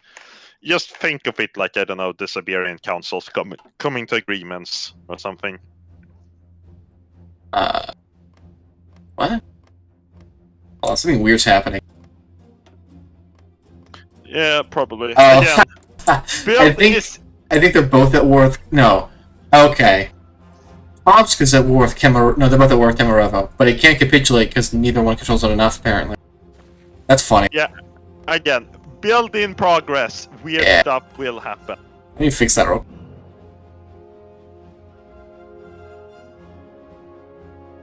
That's funny. Calph, you've apparently forgotten to move your volunteers in Algeria. I moved them. They're going now. Yeah, I'm just checking through all my pings. I have lots of people asking me to do different things.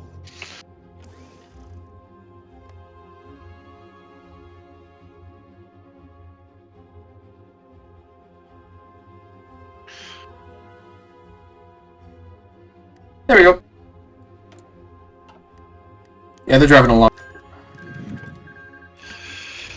Remind me of one thing we can show off at the end of the stream. One thing we added for after a game is over.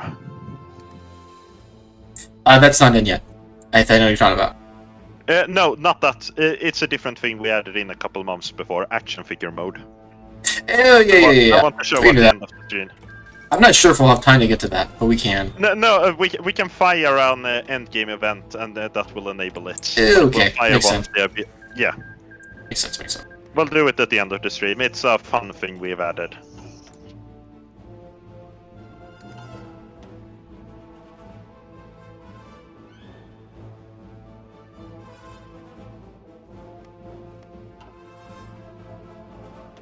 Great. Will the Warlords have an economy before regional? Yes, we said that before. One of the goals of the new econ system was that they'd be able to use it. We can actually check men's ideology now. There you are, Christian socialism. Voice clips, yes. That was a question. Ledlia's voice clips, yes. And yeah, we checked men's ideology here. It is Christian socialism, which is one of the socialist sub-ideologies. Yeah. The Russia changes will be part of Toolbox Theory, yes.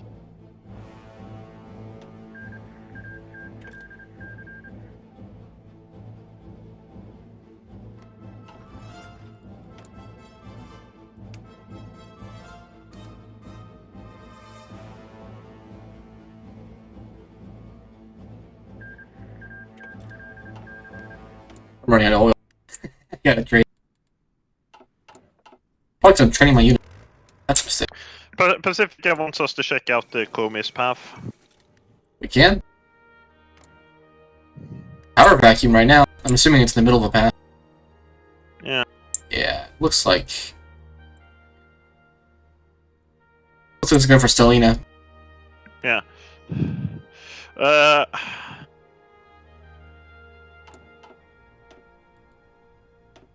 Has Brazil's economic GUI been updated?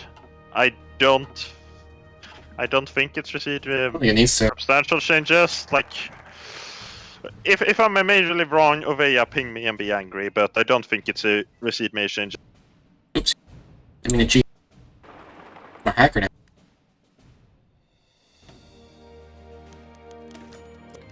Have you shown off the Philippines? It ended. Oh, yep. I'm gonna go look at it's gone. I'm gonna Ghana real.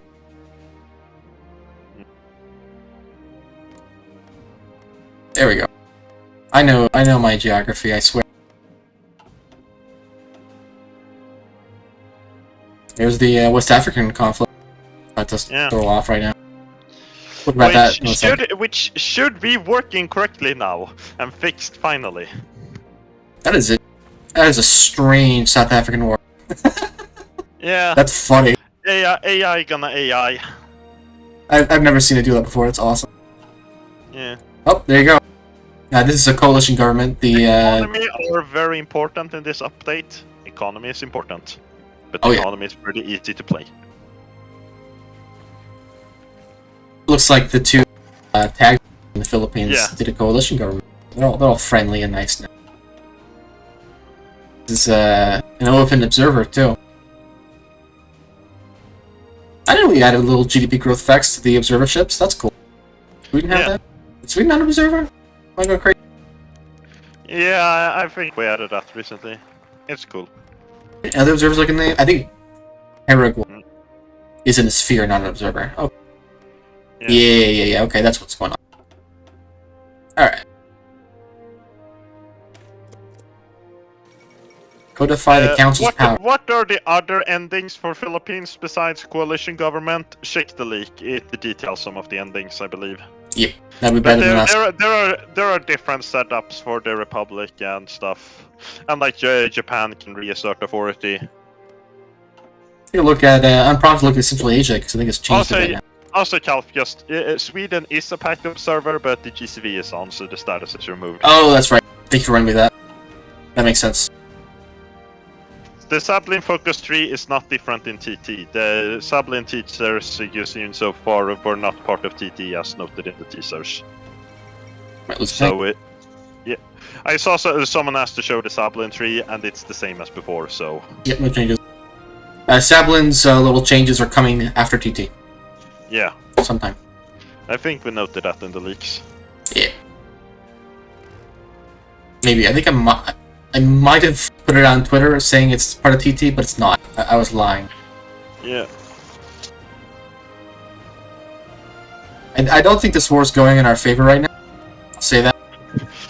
Who knew that two people mainly focused on answering questions have shit ability to micro? I'm gonna blame We the AI. control. I mean, if you look at it, we control the coast, and the coast is the most valuable part of Algeria. So Literally, we we're should win. winning. I'm Ignore gonna that we blame don't have this an on army. the Italy devs. I think they've rigged it. Yeah, we're cutting. Just show off Golda, because lots of people are talking about her. Like, Is Golda now? Oh, she is there, yeah. yeah, That's in Golda, man. Israel. Here she is, hanging out. Somebody asked a while ago, what happened to Pakistan? Oh, that's Afghanistan happened to Pakistan. Yeah, A detailed explanation we could not offer. A short answer: in the void after the collapse of the British Empire, Afghanistan collected some allied tribes and was able to control parts of what will be now Pakistan. That's the short answer that I can most certainly be comfortable with telling you. Yeah. Details you have to ask somebody else because I don't know. Alas, we live in the darkest timeline where Afghanistan is not landlocked. That's a good time. You're biased. But yes.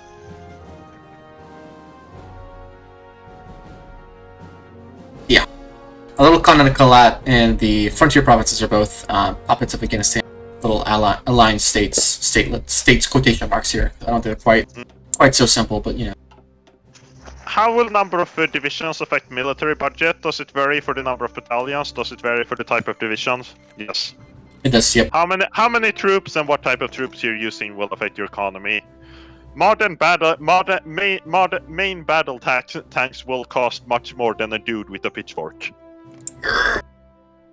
Oh no, I shouldn't say yeah. That's Ustasha.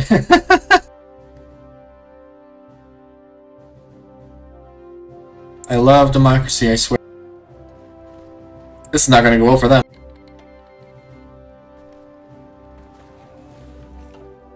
It looks like the socialist one in Serbia too. Theoretically. Good. Okay, I think the capitulation code might be a little messed up right now. But that is... Yeah. Again, build in progress. Yeah. What? Oh no, I'm stupid. They won.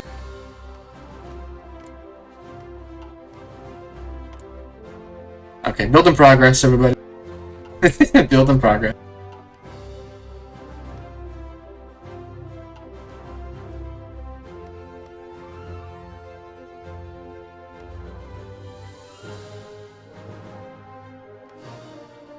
Oh, Madrid has a little description here. I don't notice that. That's cool. Lisbon? Theoretically, Lisbon does. I don't think it works right now, though. Same for Barcelona. In progress build.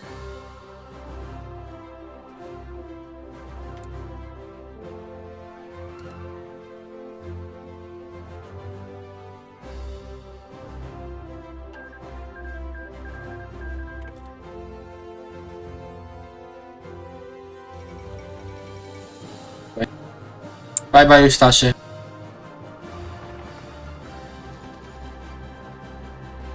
Oh, we're making a comeback here, Walker.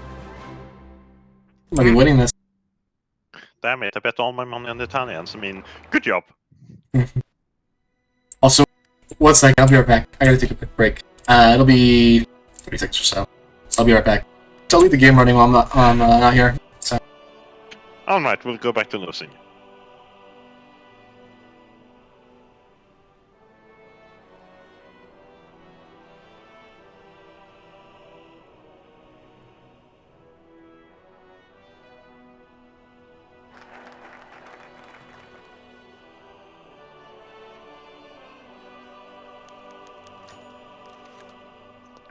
We showed off Moscovian, and we have a leak on it. But yes, also, is the SBA economy mechanics any different to other warlords? I assume it's SBA, and not in a major way. Like it has different economic centralizations, but like no, there are no massive gameplay differences between the SBA and others.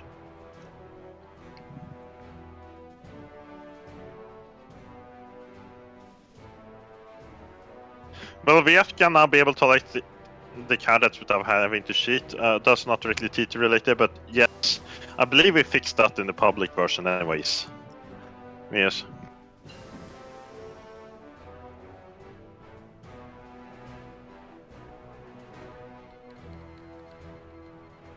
We have not changed how population growth works.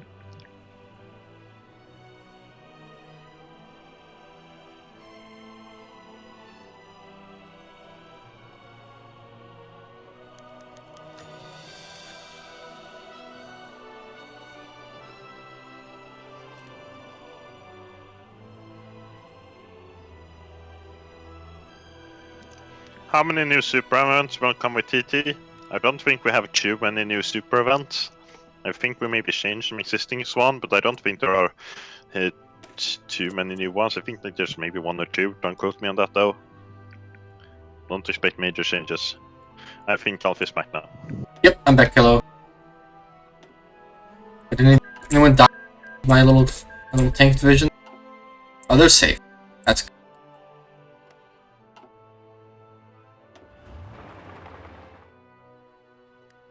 Yeah, this is just going in favor of the Iberians.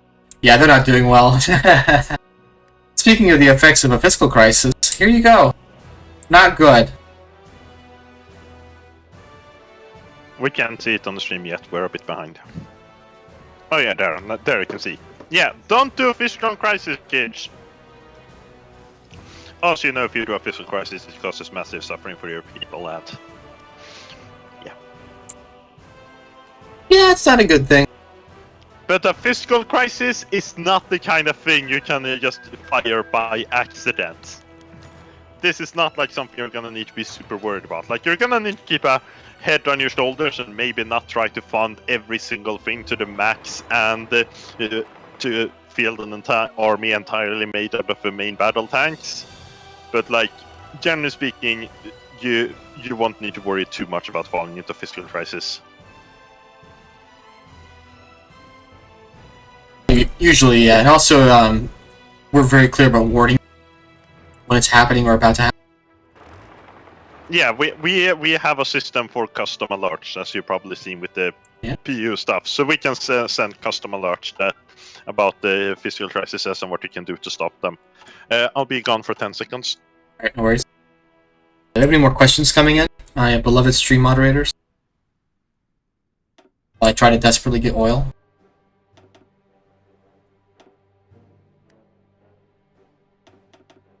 I'm just gonna get my whole economy to oil. I need oil right now. Back. Hello.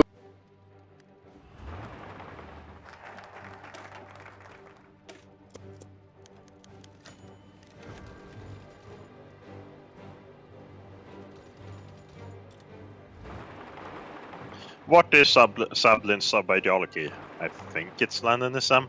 It's Is he Leninism. still around? Yeah, he's more than still around. He's hanging out. What? Oh, Mur's not quite. Uh-oh. That's Fortress of Mur right there. That's gonna take a bit to go. Yeah, we've tried to do things to make the Far East play better, but AI gonna AI. That's awesome. That's what makes this game. Are they still doing that? Yeah. Look at that South Africa. That's awesome. Usually it seems like they either lose or give up the North, but they're maintaining it here.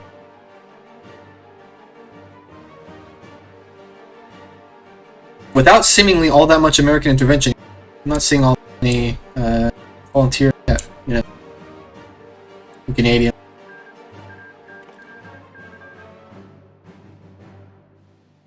I'm not seeing any American.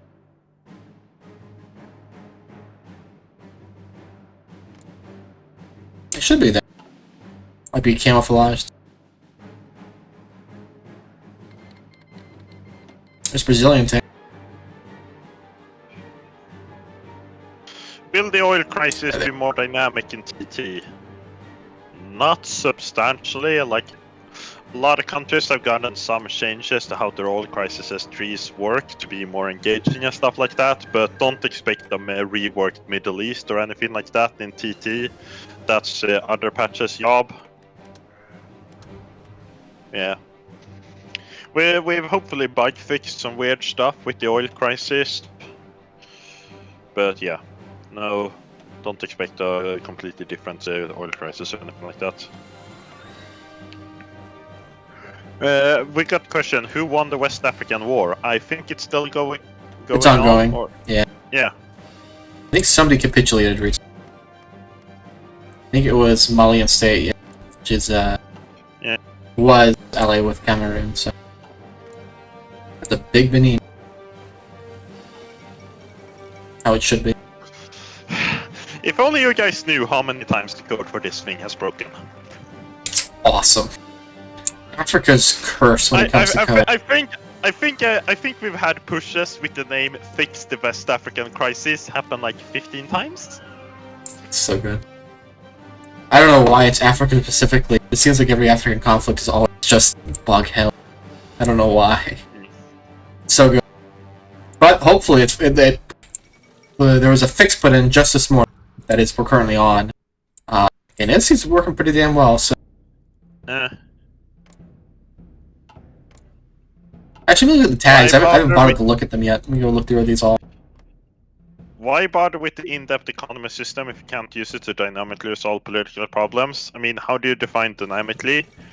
Lots of countries do use the economy system, and as things go on with TT, with future patches, we will be able to use the economy system more and more as we can design from the foundation to use the things it gives us. Like, the economy system is not a full simulation, and it's not like 100% mechanics based, but that's because we didn't try to make that, because it would have been a very different beast and probably something beyond our means. The goal behind this economy system is to give us more tools for representing how stuff works on the ground, more effects we can design content around, etc., etc. And for that purpose, and for those things, this economy system works well, and it's what we needed to do, because the old economy system really didn't give us major levers with which to use for nation content.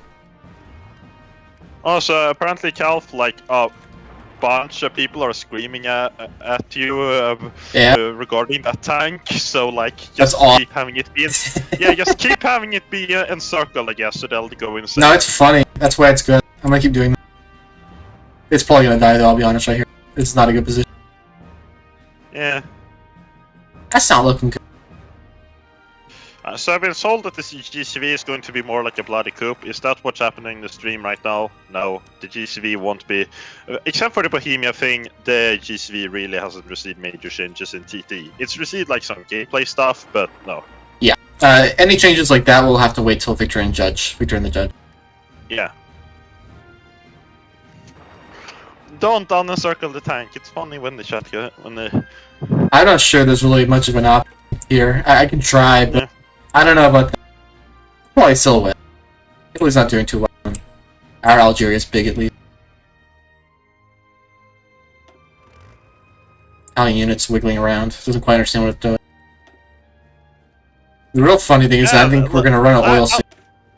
I'll be honest, I can't expect us to lose this war, like, immediately. I'm a skilled Toy 4 player, maybe. We might get out. No! Don't do this!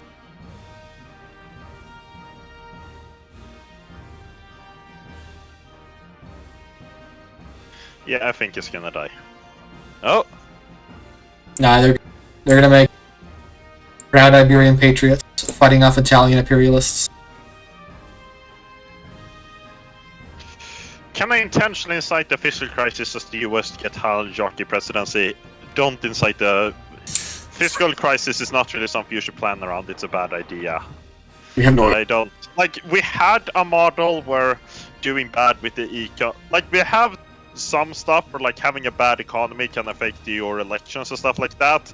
We originally had it so that there were some things like running out of, that could directly boost the popularity of the other party in the US, but it was really unbalanced, and it kind of just made it so the best optimal strategy, no matter what, was just do completely stupid and the unplausible things all the time to ensure the opposition gets a 100% majority all across the country.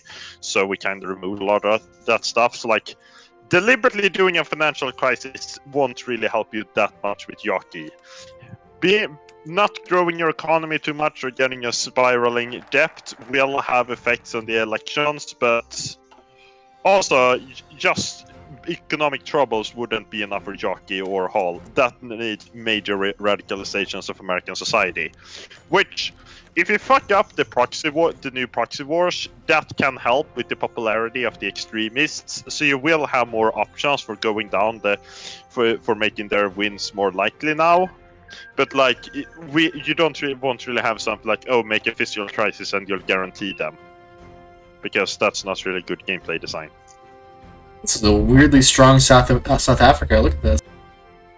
Also, yes, before one thing, America can't actually get into a proper fiscal crisis because they have a prime credit rating, and you can't get a fiscal crisis if you're a prime credit range.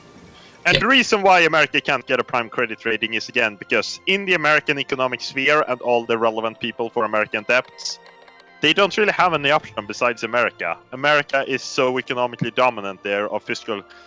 If America fucks up its economy a lot, that can have negative crises, but not on the fiscal crisis scale, because there's really not anyone else in the room. Also, somebody has to see Poland. There's Poland. How much has changed? I hope that made sense. I don't know. I feel like you maybe bombed that. No, I think you made sense. The simple to re-clarify real quick. Your fiscal crisis will kind of depend on your credit rating falling apart, so your credit rating will plummet. The U.S. can't have that because of how the economic mechanics work. The U.S. is a pillar of the international financial economy. So to avoid causing, like, having to represent vast economic changes on a global scale, we don't let majors usually experience things like that. Yeah, like, if we wanted to properly represent the financial crisis for the US and its worldwide effects, like proper fiscal crisis, everything gets completely fucked, we'd essentially need to make alternate versions of PASS for every single country that interacts with the US, and that's not really feasible. That's like hundreds of years of alternate content we need to come up with and design, and no. That's not feasible. Foreman! I knew in my heart he'd win. Somebody also asked if Borman would get... actually, I won't answer that question. That question's not relevant to the topic of this stream, so I will not answer. Also, I'm out of oil, so I can't do anything in the Algeria crisis. Oh, no. One question I saw now, where is custom volunteer GUI? I don't think we ever had a custom volunteer GUI. Like, we have our custom volunteer system that allows for different amounts of volunteers to be sent to different countries, but that doesn't use a unique GUI or anything. That just uses normal volunteer stuff. Yep. Probably gonna fix that tooltip. I don't think quite... And the details are for that, but, you know. Up, Bill. Ooh, they might get out of this one. They're smart, they could finagle this. Nope, bye-bye.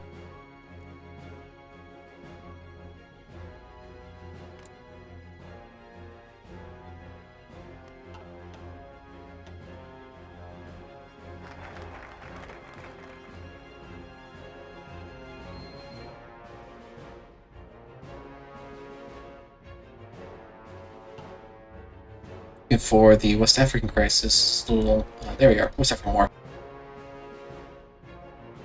Not looking half bad for the Cameroonians so far, although probably because the Malians and Convention People Party fell apart. So.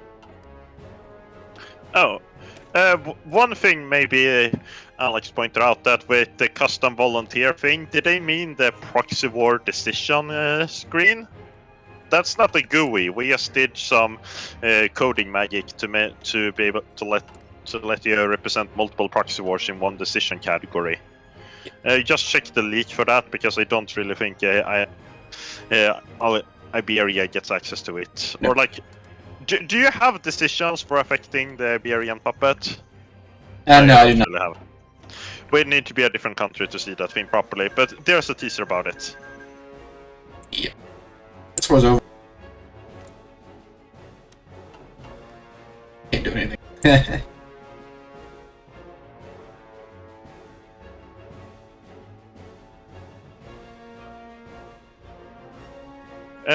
There was this is not really TT, but it's quick, so I'll handle it. Someone was asking about re-adding the CSS super events. No, because it would balloon the mod file size because super events take up a lot of file space. But we have a mod for that adds them back, a separate mod that adds them back.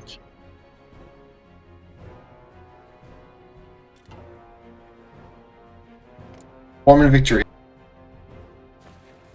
The moral victory. Yeah. Someone wants you to take a look at Poland, by the way. Oh, I did. I checked it for them. But yeah, not nothing really new. They have a free market capitalism. I don't think that's final. It might be. I don't know. But something like that. There's not any major changes with them. I think the cultures in Galicia are new. Oh, that's true. Like, let me check. Cultures have been changed around in Poland now.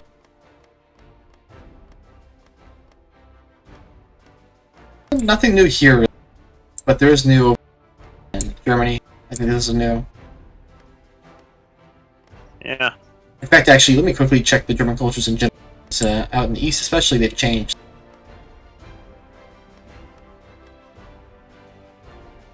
There's now a separation. There was a question about helicopters. We removed helicopters as a unit type because they were we really couldn't work with them, and they completely broke proxy wars. And we did actually do tests, and the general test reaction has been that the proxy wars and stuff like that is more engaging now that helicopters are gone. We still have helicopters, but they're support battalions you can attach to certain units that help them. They are very good too, just not as good. Yeah.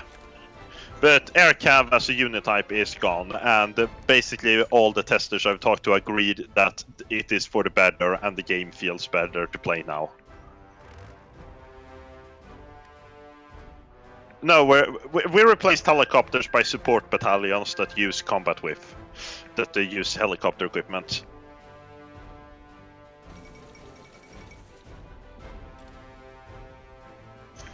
Again, the removal of helicopters has been near universally praised by testers as making things more fun.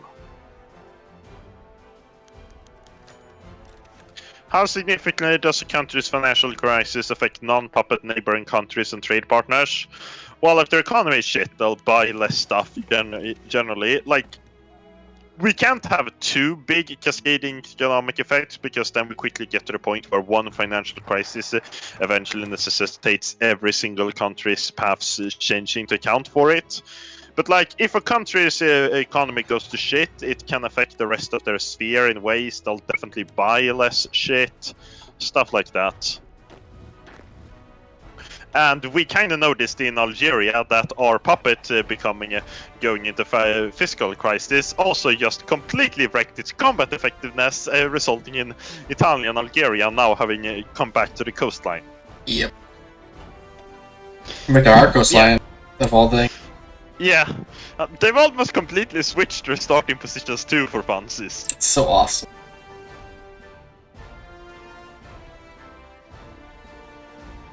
I just realized I sent a tank to Vision despite having no oil. Oops. Uh-oh. They have tanks at least. They're hanging out. Somebody has to check Turkey. Here's Turkey. That's a new change. The election happened, it seems. But you can see we had a leak about this actually previously about Turkey's starting situation. I think we leaked some of the elections that happened too. So you Yeah. can see that. I'm curious, what stopped you from making different currencies for each nation? It makes more sense than everyone using the US dollar. We go more into depth into that in the TT history diary, but just it's way more work and way more information we need to effectively convey to the players, and it would probably be more performance training and stuff like that. So just no, it's not really feasible to have like fully separate currencies with different strengths relative to one another and stuff like Yeah, that. it runs too much issues. We at one point talked about doing it, but just check the TT Econ Dev Diary for the full reasons why, but it's not viable, really.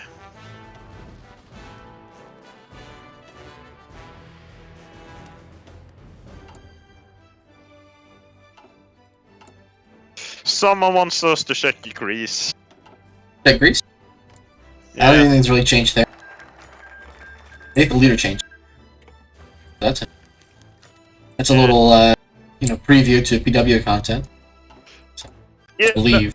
Okay, I see. Continuing question about the three major currencies for US, Japan, and Germany at least. We talk about that in the Dev Diary again, but no, it's still just a lot of work, a lot of things of how do we having to have their values relative to one another, and it's like, yes, it's one of those things that would be neat, but no, too much work, and especially you get into things like then you also get into fun things like variable overflow, because 1 yen is worth a lot less than $1 American, so all numbers in yens would be much bigger, and then you risk having variables overflowing, and suddenly a big economy turns into the world's worst economy, and just no. Again, check the diary for full facts, but no. Just having all economic values having all econ values in one consistent set of standards just works the best way, is the least work, and is the least complicated for the player as well, since you don't need to constantly do mental conversions and shit. And I don't think yeah.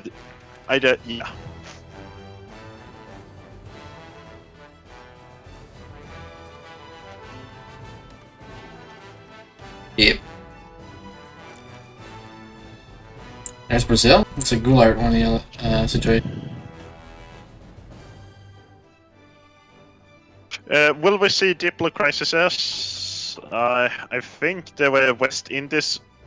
Will we see Diplo crises? I think the West Indies one has the West. I think the West Indies crisis has already happened here, but Iberia is not really involved in any Diplo crises. Diplo crises are mostly relevant to majors. They don't really come up that much for secondary power. That may not be the case forever in the future. I keep in mind, Diplo crises now are introduced with TT. We're going to add more as we go along, for certain. So. Yeah, like the proxy wars and Diplo crises won't be like, oh, it'll be just the ones we add in TT forever. We will do more with them as time goes on and get new ways for different people to get involved and like add depths. So TT is by far from being the only thing you'll see of these mechanics. Again, Toolbox Theory. The entire goal of the patch is to give us more things with which to dev countries with.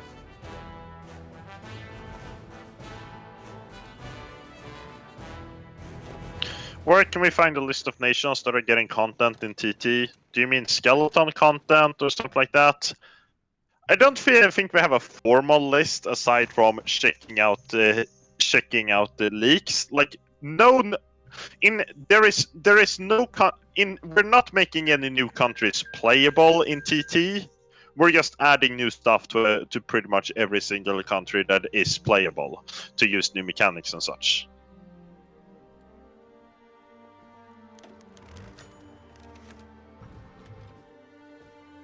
Also, just a reminder, we're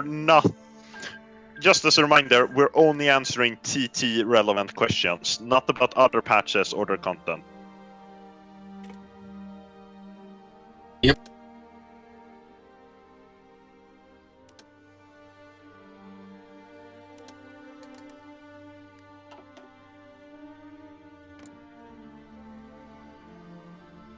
Oh, I didn't know that was in. like India can have changing leaders as well. Well, the more you learn.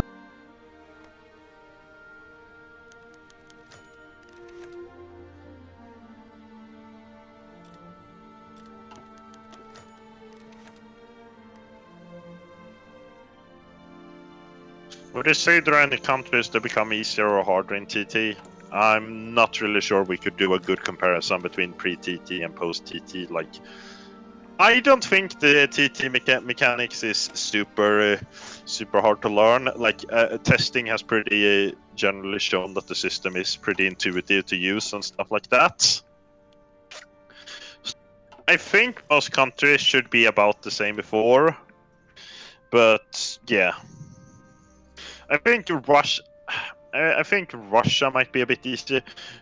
Russia might be a bit harder by the basis of you can't factory spam quite as fast, but you'll also have a more consistent growth in Russia, and you should have a bit more control over stock them and stuff like that. So I don't think any places become significantly harder or easier. Worth noting also for Russia that the same things apply to you apply to the AI here too. So they have to deal with the economy as well, but not except for. Yeah, the AI has to play with the TT economy systems. And yes, I know we said this before, but to reiterate for any new people who might have joined, the AI knows how to play TT. We can teach it how to play TT.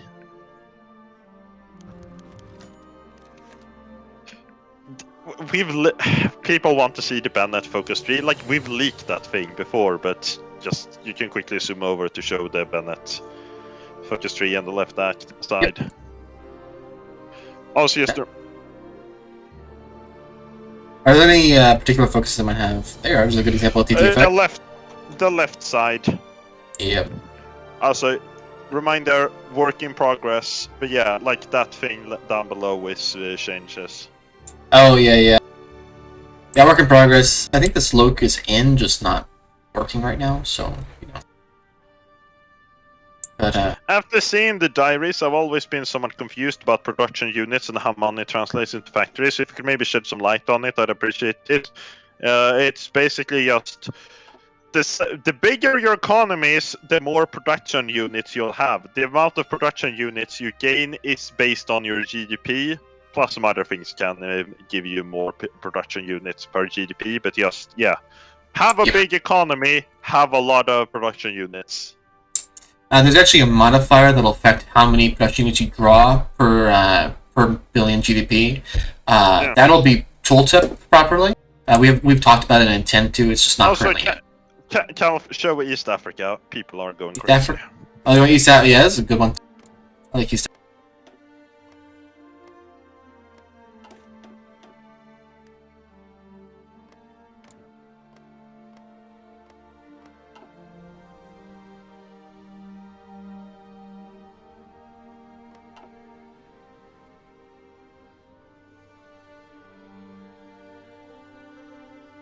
Somebody asks, what is my favorite TT GUI? I'm glad you asked. My favorite's probably this one, because I worked for a while on it. And I think it came out pretty good after a lot of work. Yeah, we can't see anything. I'm assuming you're talking about the economy screen. There's a lag, so we were seeing... The lag's technically only when you're in Walker. I think it's because you're listening to me on Discord as well. The stream's lagging for you just a bit, but they should be able to see it on time for them. They won't hear me. Sorry. Now you're good. How do you determine? Okay, one question. How do you determine how efficiently GDP is? How do you determine how efficiently GDP is converted into PUs? Again, we have a modifier that can make it more or less efficient, but I think we curve it a little bit. So like, it's not like a flat this amount of GDP. Every 5 billion equals 1 PU. It's not quite that, I believe. But yeah, just generally speaking, big economy equal more PUs. I can't give you any super exact numbers off the top of my head. There are modifiers and technologies that can make the process more efficient. Like, you can research some text to ensure you get more PUs. Man, this war is still going on. Algeria or South Africa? Algeria. Yeah, no, it's gonna go on for a while. This is anyway, that unit's gone. Or something. People have died in this conflict, actually. Let me check. I can't imagine that many, but... find it. Atiyal just pinged me saying, please end our suffering in Algeria, so please prolong the suffering. Literally. We're winning. We're winning the casualties conflict. We're winning. We have more factories, too. I like the fact that world tension is 0.666. That's awesome. I don't think it's supposed to do that. Why? I don't know how it's doing that. Whatever. Well, maybe because the display is not... that makes sense. Okay. Whatever.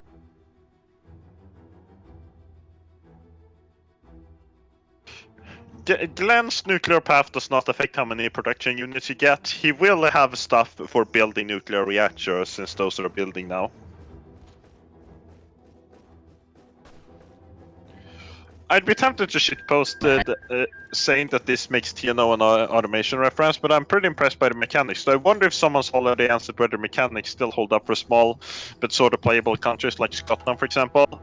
Generally speaking, yes, we have like a minimum amount of PUs you get no matter what, and we've added stuff like you can make your production units give you double the amount of factories at half the efficiency to let the small countries produce a wide variety of equipment, so you're not stuck like, oh cool, I have 2 military factories and I need 4 types of goods.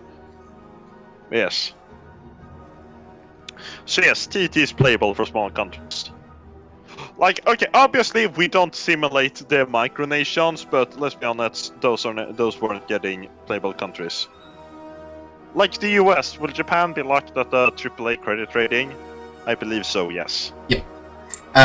Germany will too. The only condition you can lose it is in certain crises. Like the German Civil War will have Germany not be able to keep it for a short bit, but they'll regain it afterwards. Who knew that being in a civil war makes the lenders not trust you?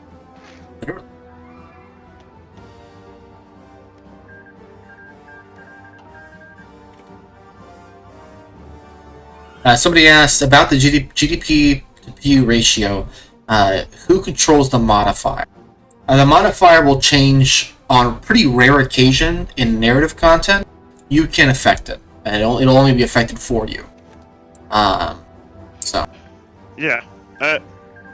Would countries without content be technically played controlling the economy in TT?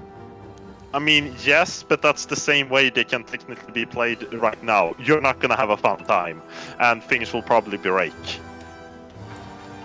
Countries without content, they're not meant to be played, and you'll probably have a super boring time.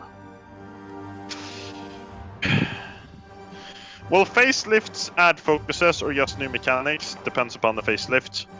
Why would Germany be stuck at AAA? Their lore is how their economy is failing. Yes, but they are the pillar of the pact, and countries in the pact generally can only deal with Germany.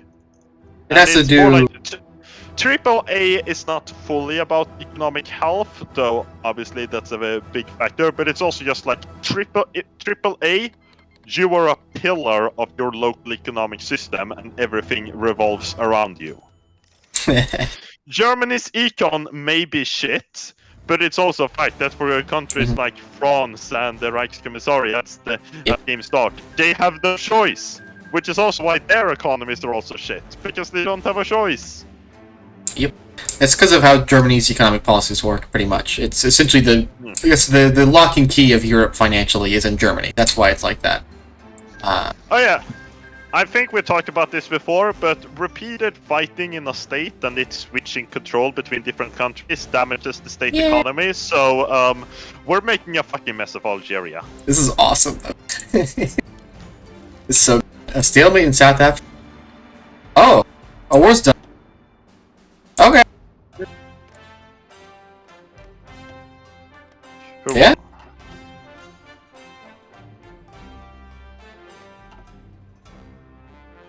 I'm getting reports there's a change.org petition to get me to stop playing Hearts of Iron 4.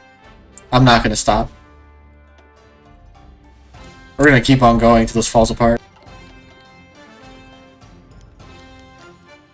This war's awesome.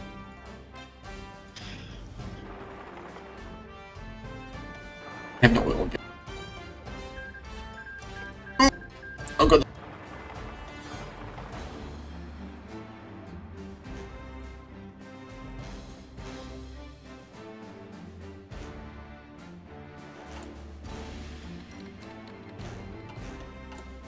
The petition has 8 signatures. Doesn't matter, not gonna stop.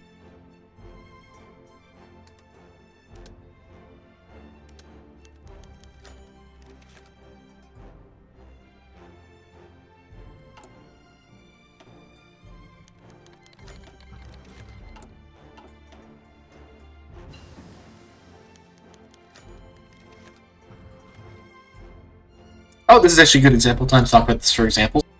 We mentioned before how the little limiters on these sliders can change.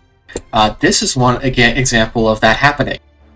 This will, for example, this option will increase the minimum investment and the maximum investment in social funding, meaning we'll have to pay at least a certain amount more than we usually would. Same for same for social funding and education policy, and so on and so forth.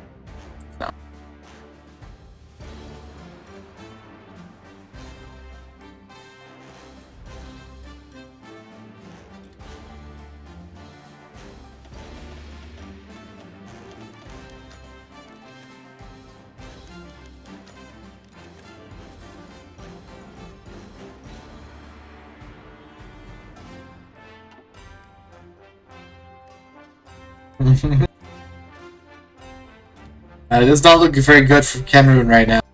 That's not. What happened there? You. Funniest the TT glitch the team has found so far. We've had. Can't really say off the top of my head. We've had lots of economies explode all the time. Those are awesome. The Hyperborean economics are pretty good too. Those are great. Yeah, I mean, if you count funny as in reactions, seeing the epic struggle of Oveia versus West African crisis has been pretty funny. Assistant highlight. Oh my god, we're getting oil now, finally.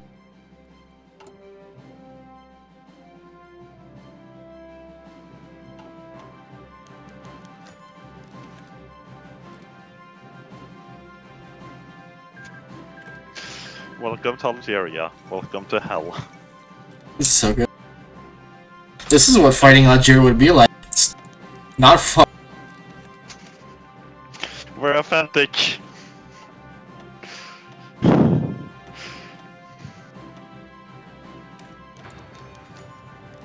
Uh-oh. Uh-oh.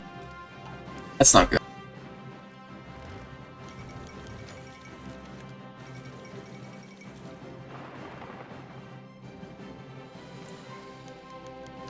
Here's Umberto.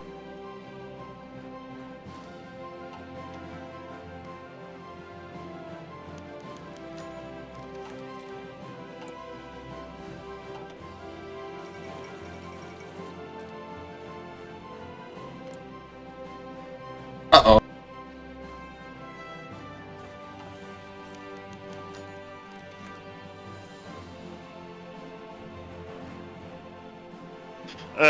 Just as a general note, we've added stuff to ensure the Reichstat that doesn't survive for eternity. Pretty cool if it did. So yeah, the Reichstat should not last that long. Like again, due to the way probability works and stuff like that, you might still see games where the Reichstat lasts for a long time, but generally speaking, it should last a couple of years at most.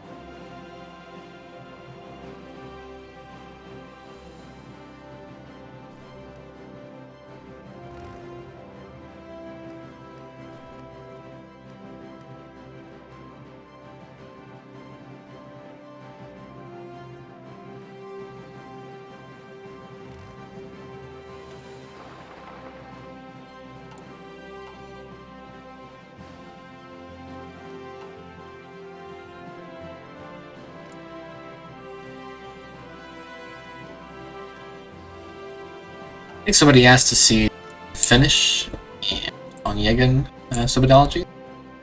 There you go. Yeah. Military junta and social liberalism.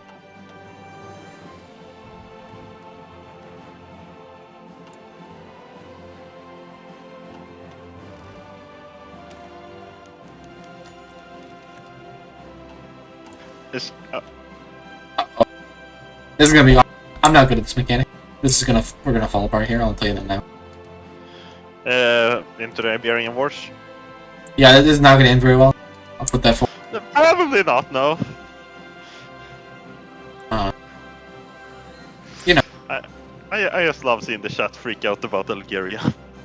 it's good. I think we're doing fine. They're overreacting. We're winning. We're not losing yet. I'll say that. Literally, the war is like the status of the war is swapped entirely now.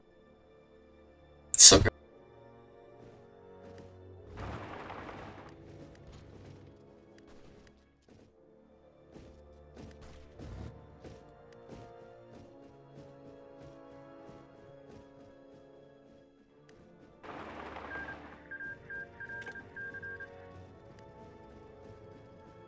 So will Boers join Pact even if Hutty gets to level 3 devastation in TT? I think so. Assuming the conditions for the Boers joining the Pact are fulfilled.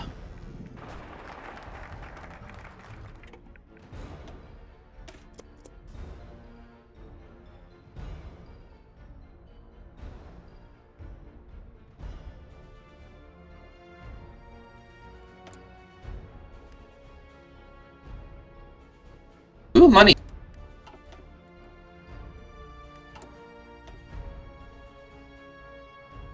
Oh, this is another addition I can show.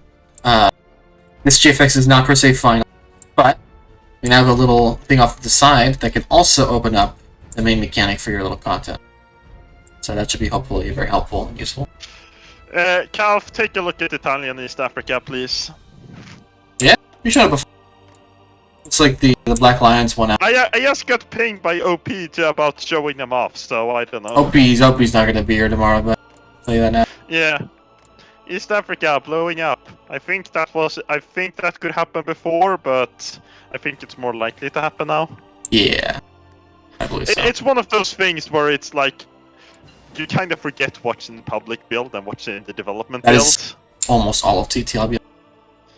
There's so many changes, it's hard to list them. Like, I genuinely can't remember. Yeah.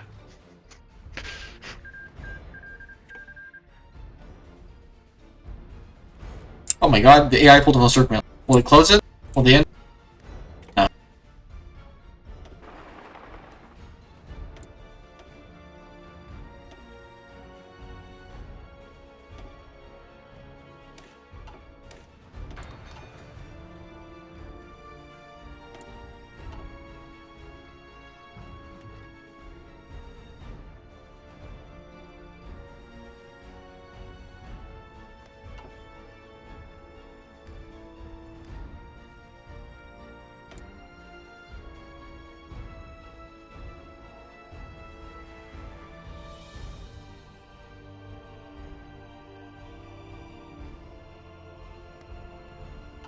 Oh, somebody asked, any bogey smearty update? I'm sorry to tell you that. They're gone. I'm sorry I have to be the one. Yeah, they're just not here anymore, buddy. I'm sorry. You see, bogey smearty, they went off to a better place. Okay? Yeah, they're on a farm upstate. Yeah. Also, like, I keep getting pinged by people who tell me to look at Central Asia, so I don't think anything has changed since we last looked at them, but so I guess that 4 Iberian tank corps will keep suffering. It's so good. This is something. Something's happening here. Okay. You all don't like me for Algeria, you're not going to appreciate this for the AAS. I don't know how to work this mechanic, I'll be honest. I don't understand it. I'll do my best, though.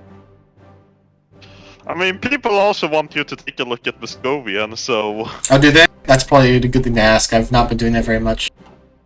Yeah, Muscovian is, changed a lot. Oh. I'll look at that in a second. This is cool. This is mostly just previewing content for EN, Europe was Narvin, so... There's also Republic of Ukraine, that came out of nowhere. I say out of nowhere. I probably should have expected it because it's 65, but you know. Ooh, Staliker won in Oslo. That's cool. He's a good person. No, he's not. There's a lot of new stuff. Did we have a leak for Muscovian's collapse? I think we did. I think we did. I'm pretty sure we did. It's another thing where you kind of forget what you've leaked and what you've not. So we probably unintentionally leaked something at this stream already. I think somebody broke the capitulation code. Yeah, This worked yesterday. Yeah, I think we've broken part of the capitulation code. Like some places it's working correctly, like in South Africa, but in other places it's broken. It's like peak of I think South comedy Africa uses a different case. I don't think it actually uses capitulation code. Yeah, maybe. Did Sablin annex? Did the Buryatia mutiny get solved because that uses capitulation code? Yeah. Peak comedy is if Algeria is broken, so the war can't ever end and the That'd time be will really never fun. know peace. Because it feels like, yeah, like obviously some parts of the capitulation code are working, because if not, then Sablin wouldn't have gotten to regional. Yeah, that's cool. I also have people shouting at me and pinging me to tell you to kill the Italians. I'm trying. It's not going very well. No. I don't think I have very many tanks on my actual tank brigade. Yeah, no, not very many. Yeah. So, all of those people who keep telling to save the Italian tanks, don't worry. No actual tanks are harmed in the production, in the making of this video. Yeah. 18. The tank corpse is just the dudes with rocks. Yeah, pretty much. At this point. I don't know if the tank core should have a hardness of 38%. That doesn't sound quite right.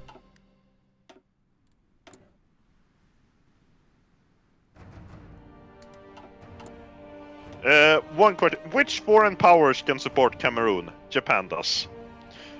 Which is the best case scenario for Germany and West Africa? Do they even care? Germany has approximately 0 ability to get people in West Africa to work with them, so pretty much all scenarios are shit for them.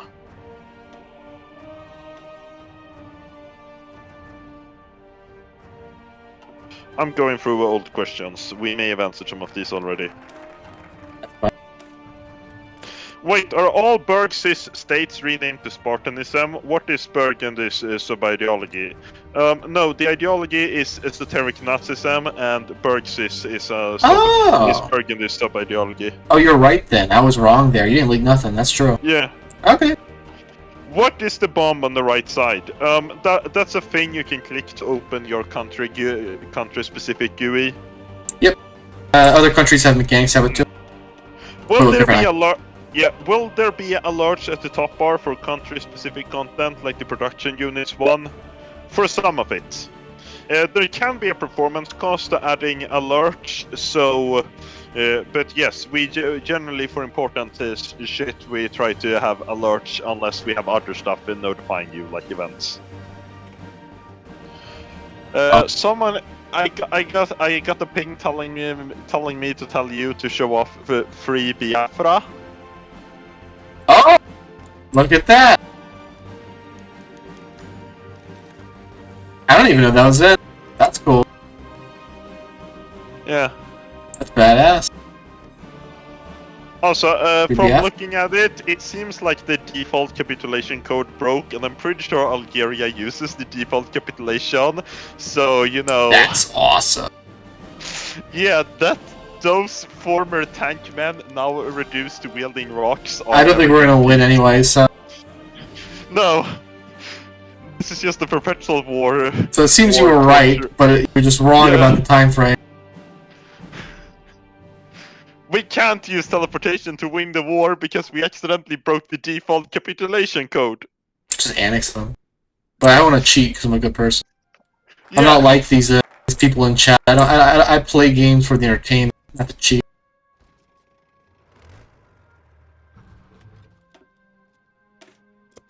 You know, I'd be damned if I took the most hip gaming experience since the release of the SNES and cheated on it. The petition to stop you from playing Hoi 4 is up to 11 people, by the way. I'm not gonna stop Petitions mean nothing. Let's see. Let's see if we can get 500. 100. Encirclement? Ooh. Oh. Do you believe more patches will be needed to balance TT after its release? I am talking about bug fixing patches. Our goal obviously is no. Our goal is that it will be balanced and working well at release. I almost guarantee you we're gonna find at least one stupid thing. And we'll need to do some patches. Like, that's just how development works. Our goal is that it, of course, is that it work as well as possible on release, but at least there will probably at least be one bug fix patch. That's cool. Bye-bye, Cameroon.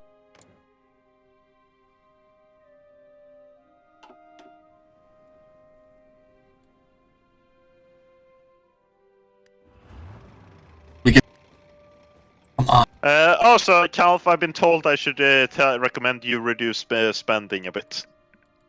Did I? Yeah, you. At least I got comments from like Duo that you seem to be heading for a fiscal crisis. I don't know what you're talking about. I don't know what you're talking about. That's not calculating quite right. That's not quite right. Okay, whatever. As always, hot code. Not everything's working quite as we, hope and expect. Yeah. So. Again, not the finished product. That's why we haven't released it yet. I have the blue bar. That's why. Okay.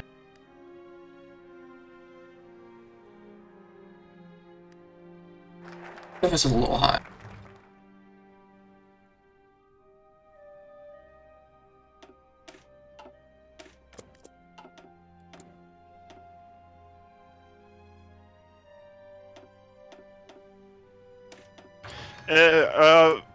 Honer123. So Turkey's borders just been adjusted to PV borders. Just so join Cesar if this has been as before. Yes, we had a lot of places have gotten their starting borders adjusted. Like Germany starting out owning Bohemia only for it to split off in the German Civil War, and Turkey starts with its PW borders. Somebody asked, is the Dino dev team considering assimilating any other submod dev teams, as was done with Ordine Progresso? That really depends on the team. The answer is not right now, but we're not going to say permanently no in the future. Like, it really depends on the team we meet. Yeah.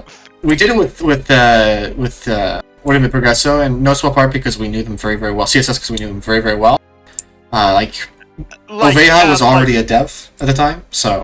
Yeah, like with CSS, one thing that is important to remember is that, like, I think like 3/4 of CSS was already TNO members anyway, so... Yeah.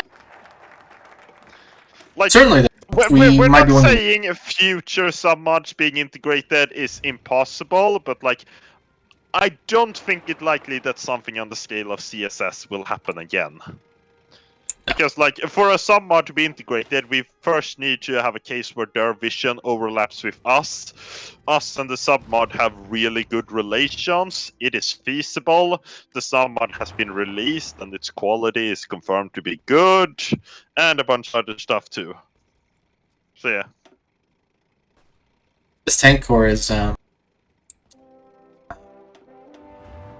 very useful. Okay. I say tank core. We're put quotations around that one now. There are no tanks.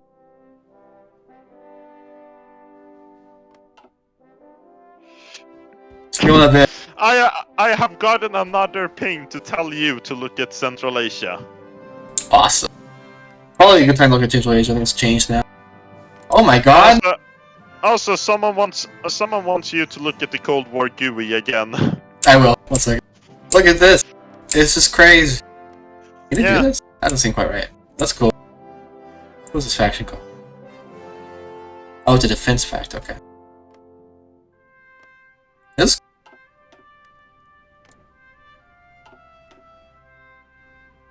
Let me quickly look at the Cold War GUI. It's hanging out. Who's winning right now? Yeah. Not Germany, but they're in second place. How's their economy so much larger? What is this? Oh, stability. That's why. Yeah, that makes sense. Is it? Yeah. No. One thing, like those positions on scores are mostly for the sake of flavor, but your position there will give you some minor bonuses as like a small treat. No! Brazil outgrew us. No sinners. Turns out spending most of your economy on attrition warfare in Algeria is maybe not the best idea. No, To it's worth. verify this theory, I think we need to keep spending some more time in Algeria to see if we can't get our investment back. We actually might turn this around now, because I think the Italian AI made a mistake. Yep, bye-bye.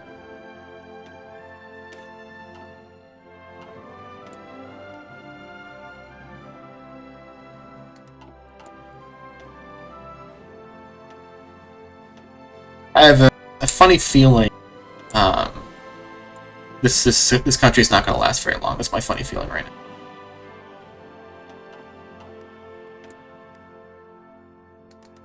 Always hope that I'm not actually paying attention to the resources I get.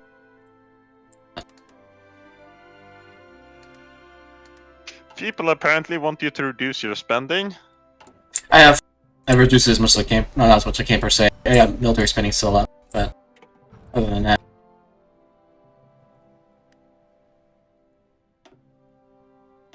You won't always be able to pull a surplus with all countries, isn't the thing to keep in mind, so.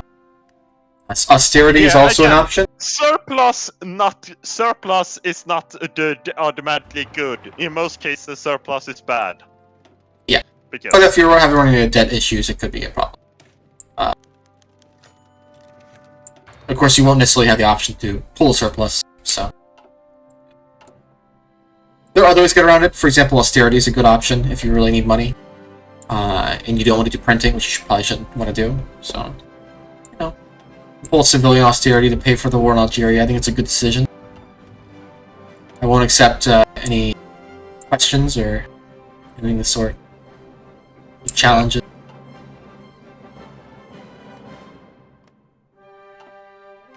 That was quick. That's not gonna last very long. I saw a question about if communists can have a more liberal market policy if the player wishes so. It's mostly determined by narrative and the paths you pick, how your economy will look like. A lot of communist places will just always have a centralized economy. Some will have a more decentralized. It'll vary a lot. Somebody asked, have there been any adjustments to Japan's focus trees? Or are the changes just limited to the GUI? I believe the whole path that was not in the release has now been fixed and is in. So there's that. Kaya has been expanded. Yeah. Somebody asks, what's a good GDP to debt ratio? According to your credit rating is 25% of your. So your GDP to debt ratio should be about a quarter of your debt ceiling. That would be really the best for your credit rating improving. But it's not really an issue until it gets particularly close to it. Yeah.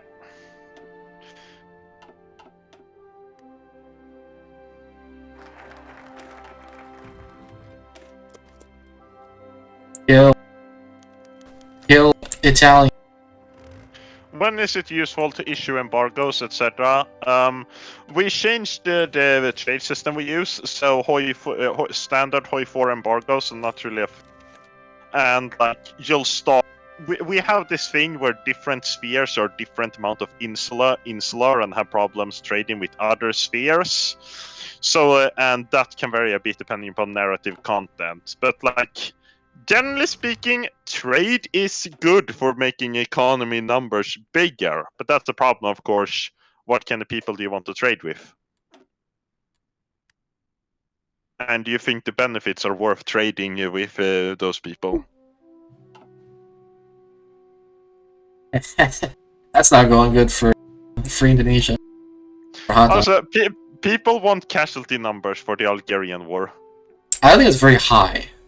even so, Yeah, because it's not very many people involved. So, you know, we're winning in that front. So let's go. Kill Italian. Free Indonesia cannot join the OFN. We have some tanks now. We're a tank court. What is happen when you have big debt? If your debt is sustainable and your country is growing fast enough, it won't really cause a big problem. Like if you have a super huge debt and it's spiraling out of control and keeps growing and your economy is not growing fast enough, then you can get into a fiscal crisis. And the fiscal crisis is partially what fucked up Iberia and Algeria so much. So, Iberia and Algeria is not good. Fiscal crisis is not a good thing.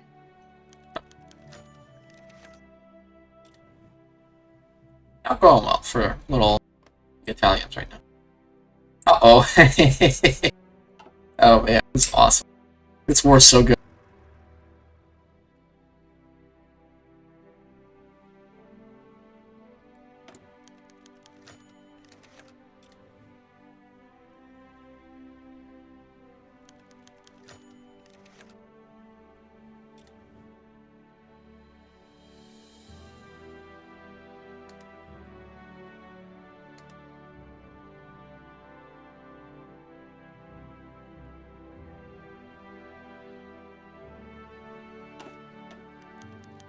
Somebody asked, is Pact Ceylon cut? Ceylon, I think, is a new setup with TT, which is a little bit different from how it was in the previous release of it. So, you know.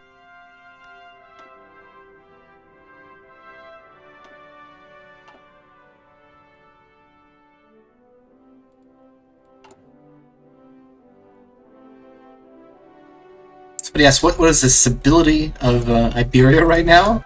That's a good question. Moderately stable, if we're to believe the little national spirit. Not doing too well, stability, proper wide. Moderately stable ain't too bad for right now.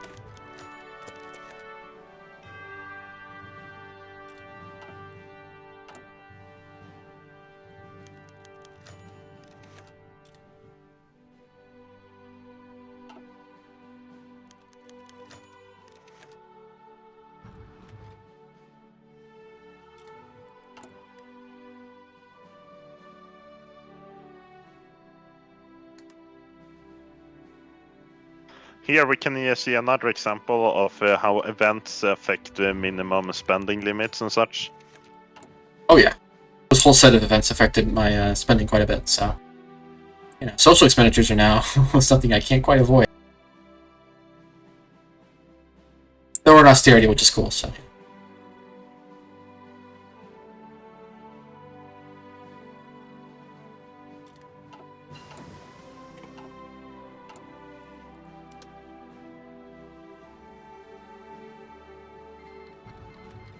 That's good.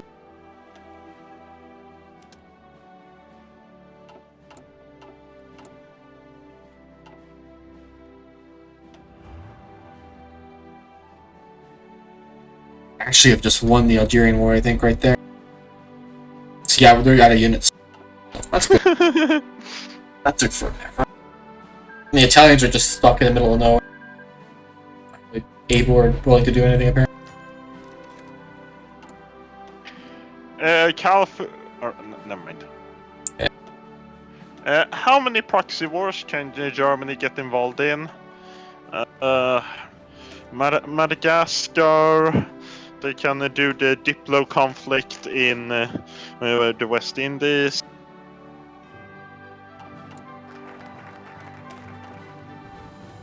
I'm asking someone to get the more accurate read. I mean, they can already get involved in some oil crisis stuff. They can get involved in Iran. Oh yeah, Central Asia. Wait, fuck. Speaking of Central Asia, let's go look over there again, because I think things changed. No, no. Yeah. Look at there, they're hanging out. It's cool. Yeah, Jamaica, SAV, Central Asia, Madagascar. I think we forgot to show off on Madagascar, but we did some more stuff so you could interact with it. Yeah, that's my bad. That's genuinely, this is just like, this is what happens with TT. There's so much added that I genuinely forgot about it, I'll be honest. It slipped my mind. But, you know, I think definitely one of the best benefits of TT, foreign policy-wise now, is that the world overall is very variable. Things will change quite a bit. Yeah, the like player's one of the big goals of TT following its refactoring was to make the Cold War feel more alive, and I think we've succeeded at that. Oh yeah, 100%. The whole thing feels a lot more diverse, which is very, very good.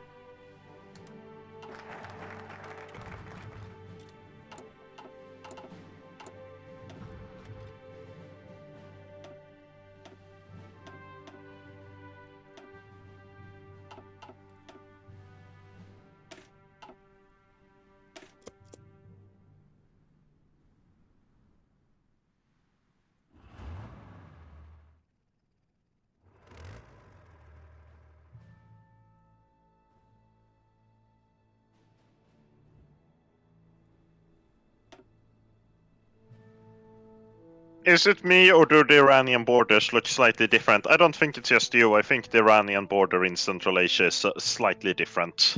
They got some land they historically wanted. I don't know what you're talking about. This looks completely normal. Someone asked if the Iran border was slightly different, and if you should No. in the north, it is. No, I think they're wrong. I think they're wrong. I disagree. It is different. Maybe you should pay attention. No, I disagree. Maybe you should pay attention to your tank corps and. I'm sorry. Who's higher in the role authority than you? Who's the department lead here?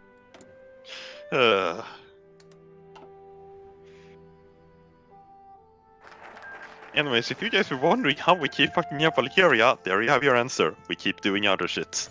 Yeah. Not paying attention. I know what's going on. This tank division, it's so good.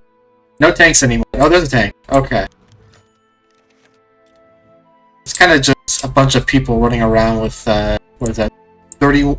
31 little mechanized things going around. Little vehicle. In the middle of the Sahara. They're winning, though. Pride of Iberia.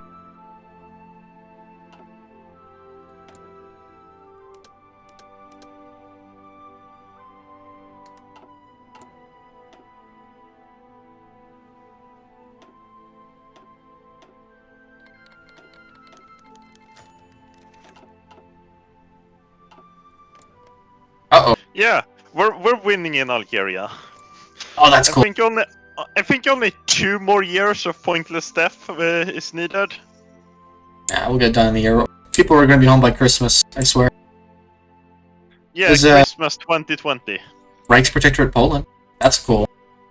Not really an Easter, not really like a, rare or anything, but I like the flag. The flag's cool. Yeah.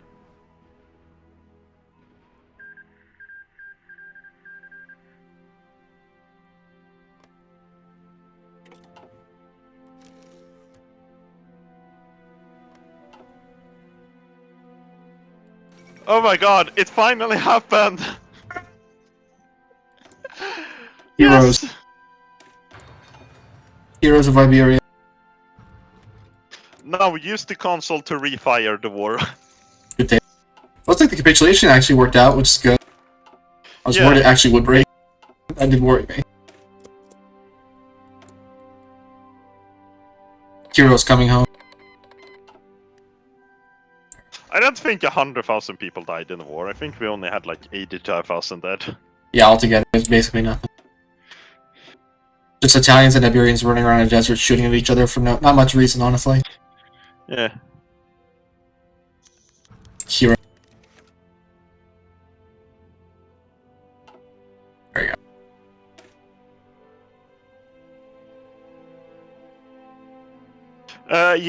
Iran is not gonna do wonders for economy. Turns out colonialism is kinda shit. And expensive. Someone asked about it.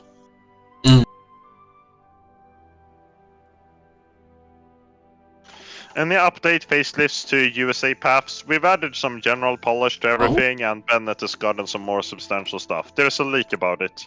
You can check. Hold on. We might have outpaced Brazil. Okay, we have not outplaced Brazil. Yeah, good. Oh, Also, remember, when Salazar dies, Algeria will break free, so we'll have another war in the desert. that's so awesome. I love Iberia. Okay, apparently they want me to tell you to show off the new Iberian Algerian leader. Because apparently we haven't done that before. Is he new? I don't think he's new. But he's here. Hello. Yeah. He's just hanging out. He's just chilling. I don't know. I just tell you what I get pinged about. I think he's corporatist. But it's he's corporatist. Okay. The little log thing's not set up quite right for him. You know, hot build.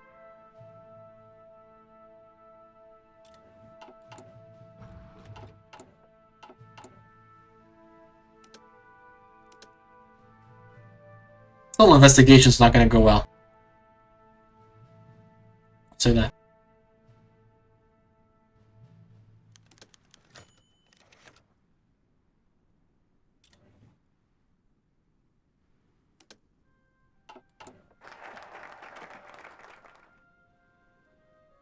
Our debt's slowed. Good. Or sorry, our debt increase is slowed. We're no longer wasting money on tanks in the Algerian former tanks in the Algerian desert. Theoretical tanks.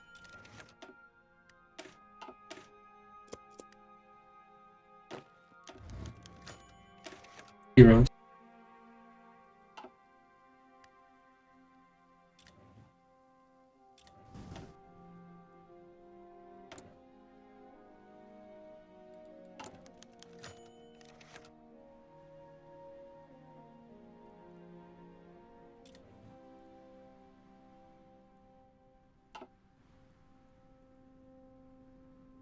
Somebody asked who won in Italy? It was, Piano. Democracy. Now we got, Many. So, he's hanging out. Being a liberal. Ruining Italy. Yeah. Oh, bye-bye. Bye-bye, Ukraine. There's Oberlander. He's chilling.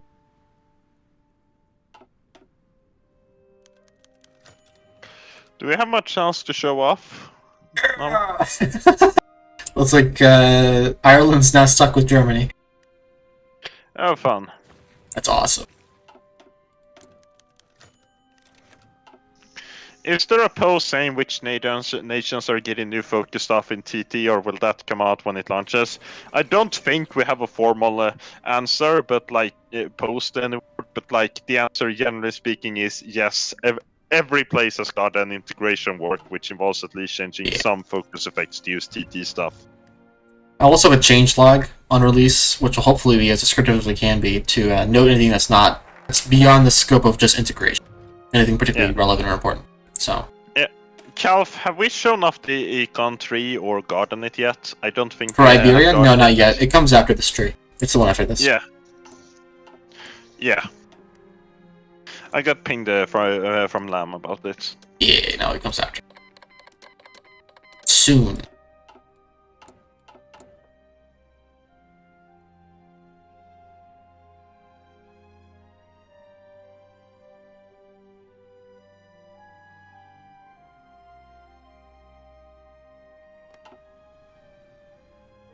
Oh, there's Long Yun. He's chilling. Yeah. Doing the classic hurting people. Pick a name.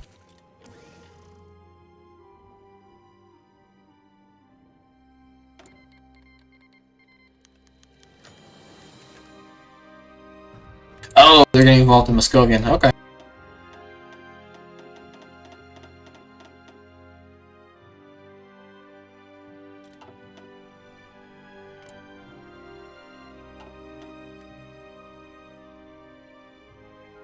We'll see if the capitulation actually works out. Actually, I think it should work for Germany. I hope. It doesn't use default. Yeah, hopefully. Check the AAS. Does the British SLP have a new ideology? I don't think we've changed its base ideology. I think maybe they have a sub-ideology. but I don't think we've changed the base ideology they use. That's not going very well for England right now, I'll say that. That does not look very good. Something's going on. Yeah. That's not good. Okay.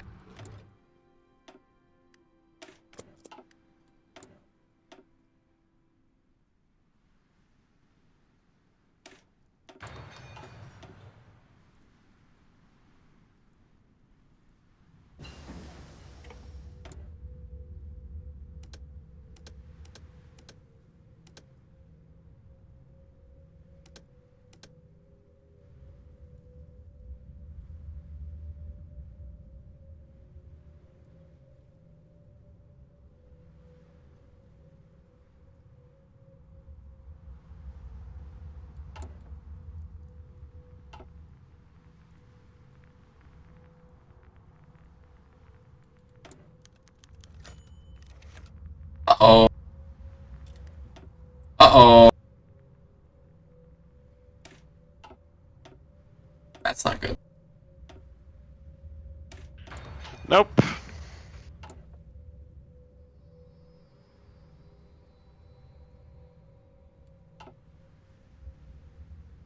I've got someone screaming at me all caps. Focus on one terrorist group at a time, please. Who's the person screaming at you? Who is this? Teen. Oh, okay. Awesome. Look, we're really not focused on playing well. We are switching all the time, trying not to pause so we can show as much stuff happening, and switching all across the Yeah, I don't world to show up stuff. You really shouldn't have expected good gameplay from this. I don't know if we're gonna survive this, I'll say that. Yeah, no, we're probably not. Again, if we get to the Iberian Wars, I figure what we'll do is we'll tag over to another country, show off action figure mode, and then we can probably call it We quits. could probably quickly close the wars actually doing that. Like, 'cause they actually, they get access. It'd be quicker, because they finish their content very soon. After the wars are ended, Yeah. so. Also, I keep getting told to tell you to reduce your deficit, because even though deficits are not inherently bad, you apparently have a deficit of like way too much. There's not really much I can do there. My spinning's as low as it can be.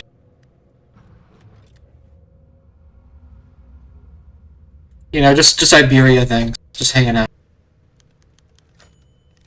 Well, if we do have economic trouble, it's gonna have to wait for a bit. Not gonna end so soon.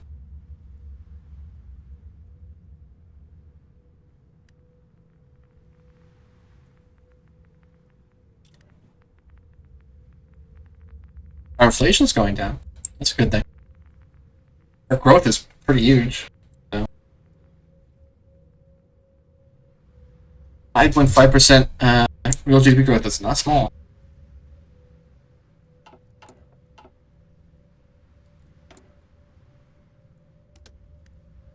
This is awesome.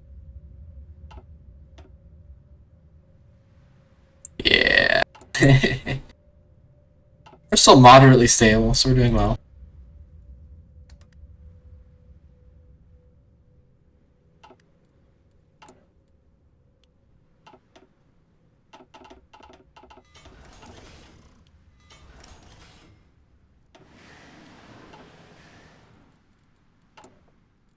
Let me get my econ stuff reworked around.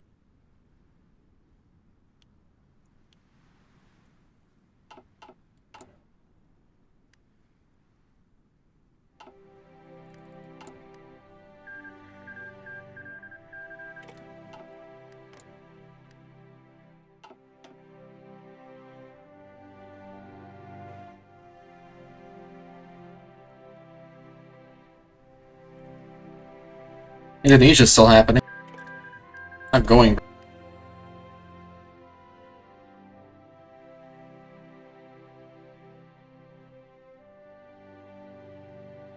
Oof.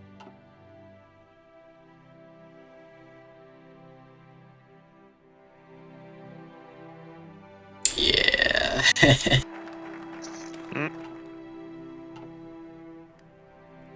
Somebody asked, how time-intensive was it to integrate TT content to other countries' focus tree? Varied massively between countries. Yeah. Overall, though, it was pretty time-intensive. It took a while. And we've had integration running at the same time as we work on TT for the most part, and it's still taken quite a while. I won't say it's the biggest time cost, but definitely it's one of the larger.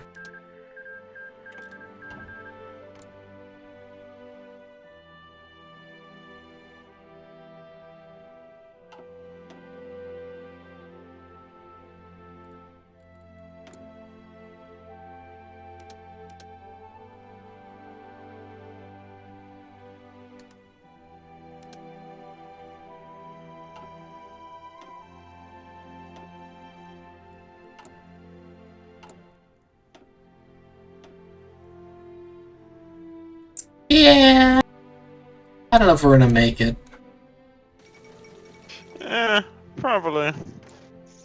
I think we. How many? We've got like two focuses left. Yeah. I We're gonna see the tree. like, I'll just cheat if we have to see the tree before then. I'll tell you that. Yeah, But, like, isn't also just the earliest divorce can happen like 67 or something? I'm not sure if it's a hard limit or a theoretical limit. Yeah. That might be just nobody's fucked it up this much, but you know. How is TT economical system represent ultra visionary insane economy? We don't do stuff like to like fully represent their energy credit stuff or something like that. They have a very bad economy because their economy is shit and their leaders are kind of insane. Like, you're not gonna get for 1% unique economics to like represent the stuff on the ground, but like the ultra visionary is not gonna have a good economy. Someone asked how long there is left on the stream as an estimate. We don't have a formal time limit. I don't think we'll keep going for super long. I think we're gonna see if we can get to the end of this tree to show off the new Econ tree. But like after that, I think once we get to the Econ tree, we'll just tag over to a major, force them to end their content, and then show off action figure mode, and then we're done. Not too much longer then. Yeah.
From the streams of Vietnam, seems the conflict with Viet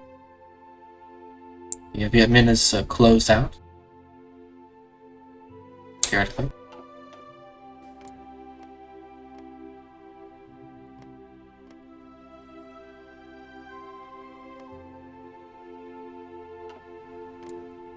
Oh, Big China won. Yep. Yay! Oh, Walker hates free China, huh?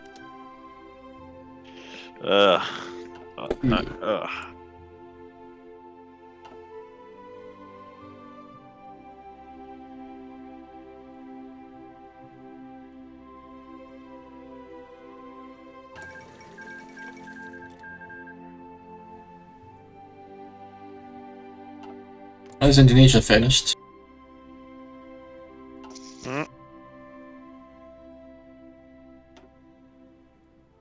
Yeah, Indonesia. Sorry. Whoa, Walker hates free Indonesia. No, getting a bit late.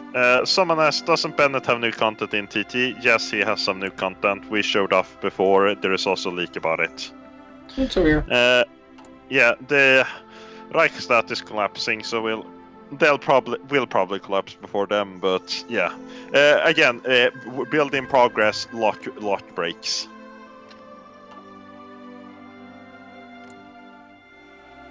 I've seen you. Have they seen this before? I think they've seen this before. Yeah.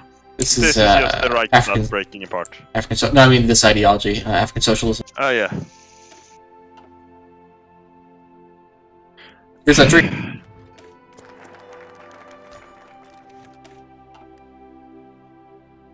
We're gonna do Opus Dei. If you can say who, in your opinion, has the best economy of all Russian warlords, there are a lot of options. And how do you define best economy? I think Novosibirsk has a pretty strong one. Good take. If you just measure it in terms of big number. The only moral economy. Calph, how many focuses do you... Oh yeah, here's the economic tree. We got to it. Pause and show it off a bit, because I feel like we might collapse before that. Pause, please. I paused for good. Yeah, I'll show it off. I'll just go to the focuses, honestly, and just show what the effects are. Show you a bit more how these effects work and what they affect.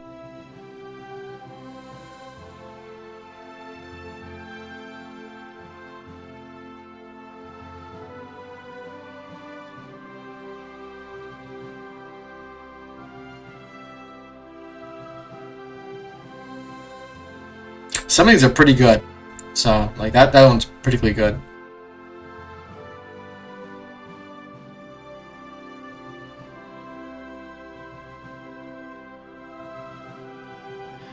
Fine. Okay, someone asked, will TT crash my computer? I'm 99% sure that's just a meme. No, it will not. It's mostly performance neutral. It should feel smoother on a day-to-day experience. Yep. Most of the type of calculations we run are the ones Paradox code is pretty good at handling. Oh yeah. Yeah. Anyways, do we just want to like tag over and force tag over to a country and force? Let me see if I can force the Iberian War. All right.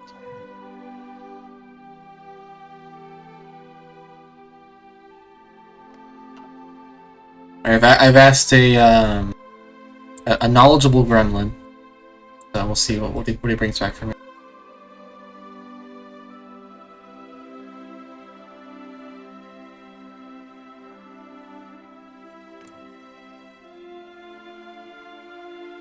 Just look around what we're doing.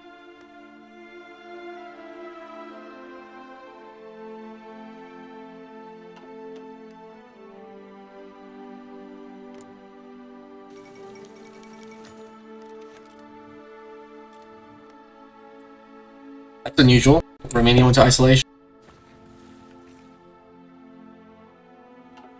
That's not easy to get, actually. Relatively uncommon. Yeah.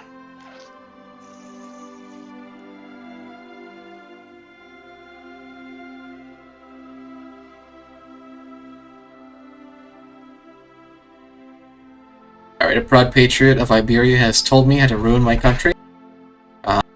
The power of God. And tanks.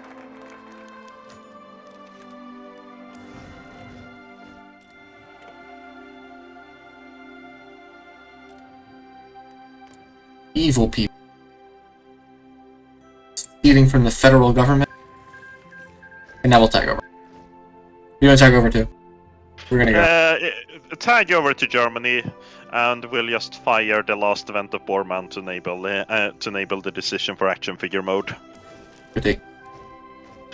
This is also just gonna preface this before we actually learn what action figure mode is.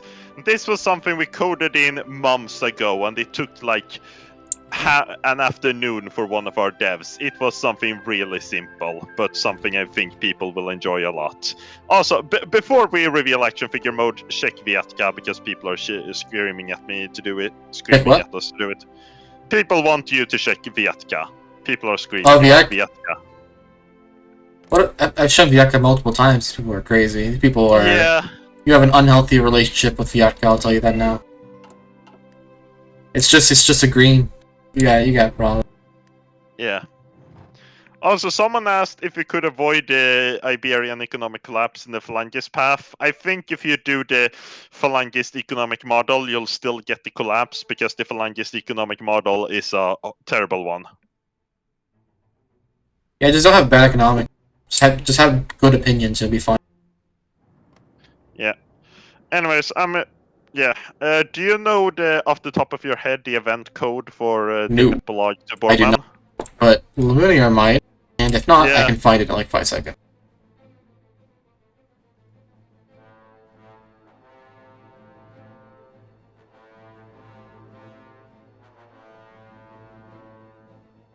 Let me go check that real quick while I wait for Luminar.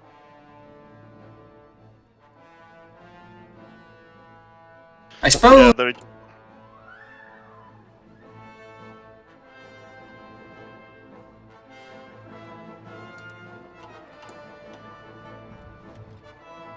Sorry, what? It is, but also check.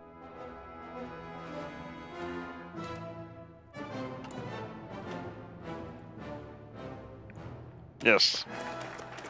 Right.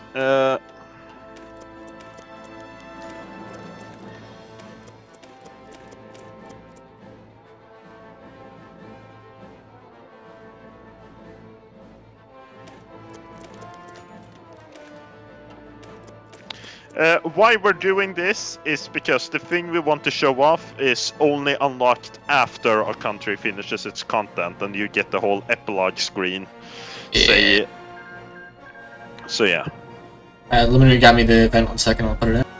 Yeah. I'll show off Plastic Soldiers mode.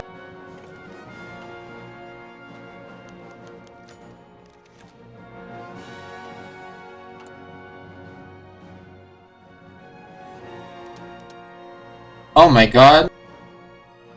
Why would I ever do this? What new thing have we suddenly unlocked? What is this? What is this funny button? That's awesome. Kinda killing with. And yes, this disables nukes. The reason I call it action figure mode is because sometimes it's just fun to mash action figures out and pretend to see who'll win, who'll lose, and all that. This can only be turned on after a nation's content is done. Obviously, don't take this as canon in any way, shape, or form. This is just something fun to mess around with. If Russia had unified, we would also have other options to get them involved in this. Same with China and stuff like that. So yes, this is just a fun for all of you who want to just have a big fuck-up war. I think it should be pretty fun. And again, this was coded in months ago, and it's pretty simple to implement. There may also be an Easter egg if you win the World War III as the US. I think there's also Easter eggs for the other threes, but I can't be sure. I'd imagine there's one for Germany at least. I don't know if we ever actually did anything for Japan though. I don't know, I might not know. Who knows? Not me, I don't. Kill Italy. Kill Italy. Murder.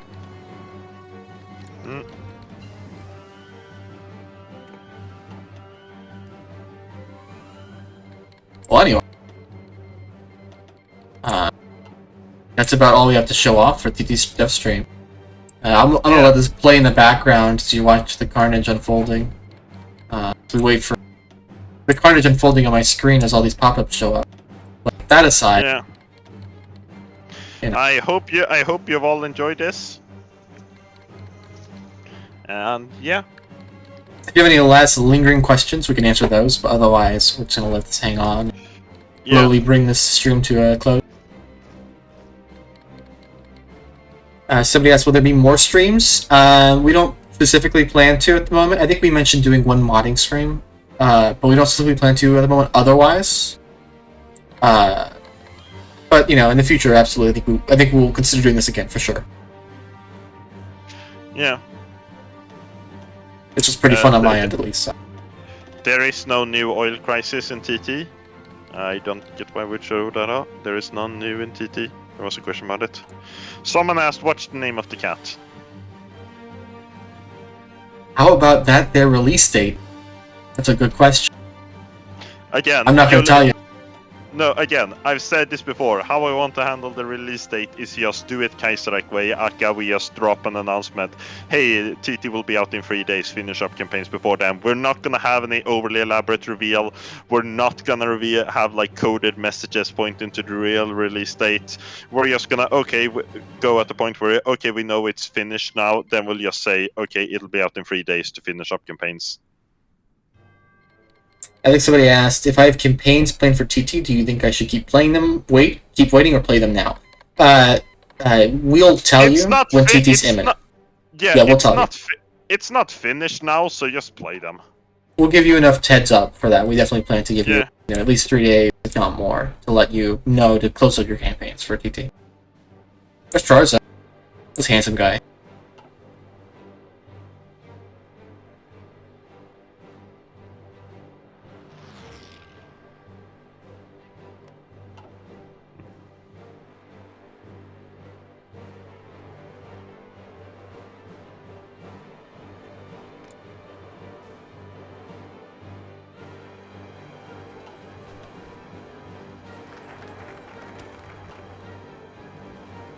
I forgot we had trees in for this too.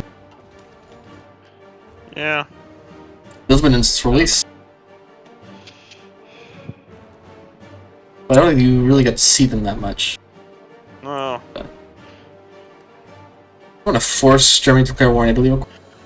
Yeah. Anyways, I think this has been pretty fun. I like this at least. Oh yeah. This has been a fun stream. It's a fun stream.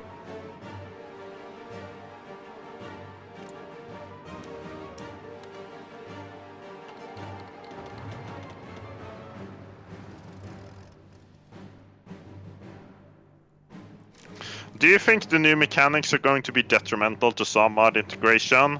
I mean, we're not explicitly setting out to integrate submods. I mean, submods will have to integrate the mechanics no matter what, but like, we can't really base our content plans around the submods, and just like, this is stuff we need to do to be able to make better content in the future.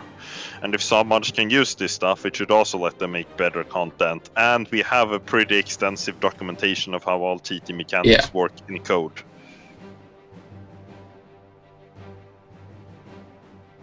I don't think the NRF will. Somebody asked the NRF's submethodology in Iberia. I don't think they'll show up. I think they have to have certain conditions to show up, and I don't think we have them. For example, the Styrians have not shown up either. So. Also, Calph, Lamb pinged you about something they want you to do to end the stream. I think Lamb's forgetting that I don't think I can press that button with the... Yeah, no, I think it's turned off. I'm in observer mode, that's fine. That's okay. Let me see.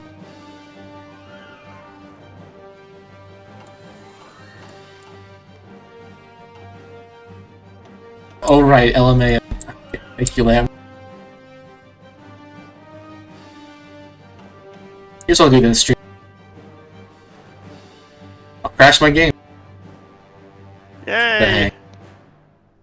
You can hang out while that just stays the way it is, constant. Yeah.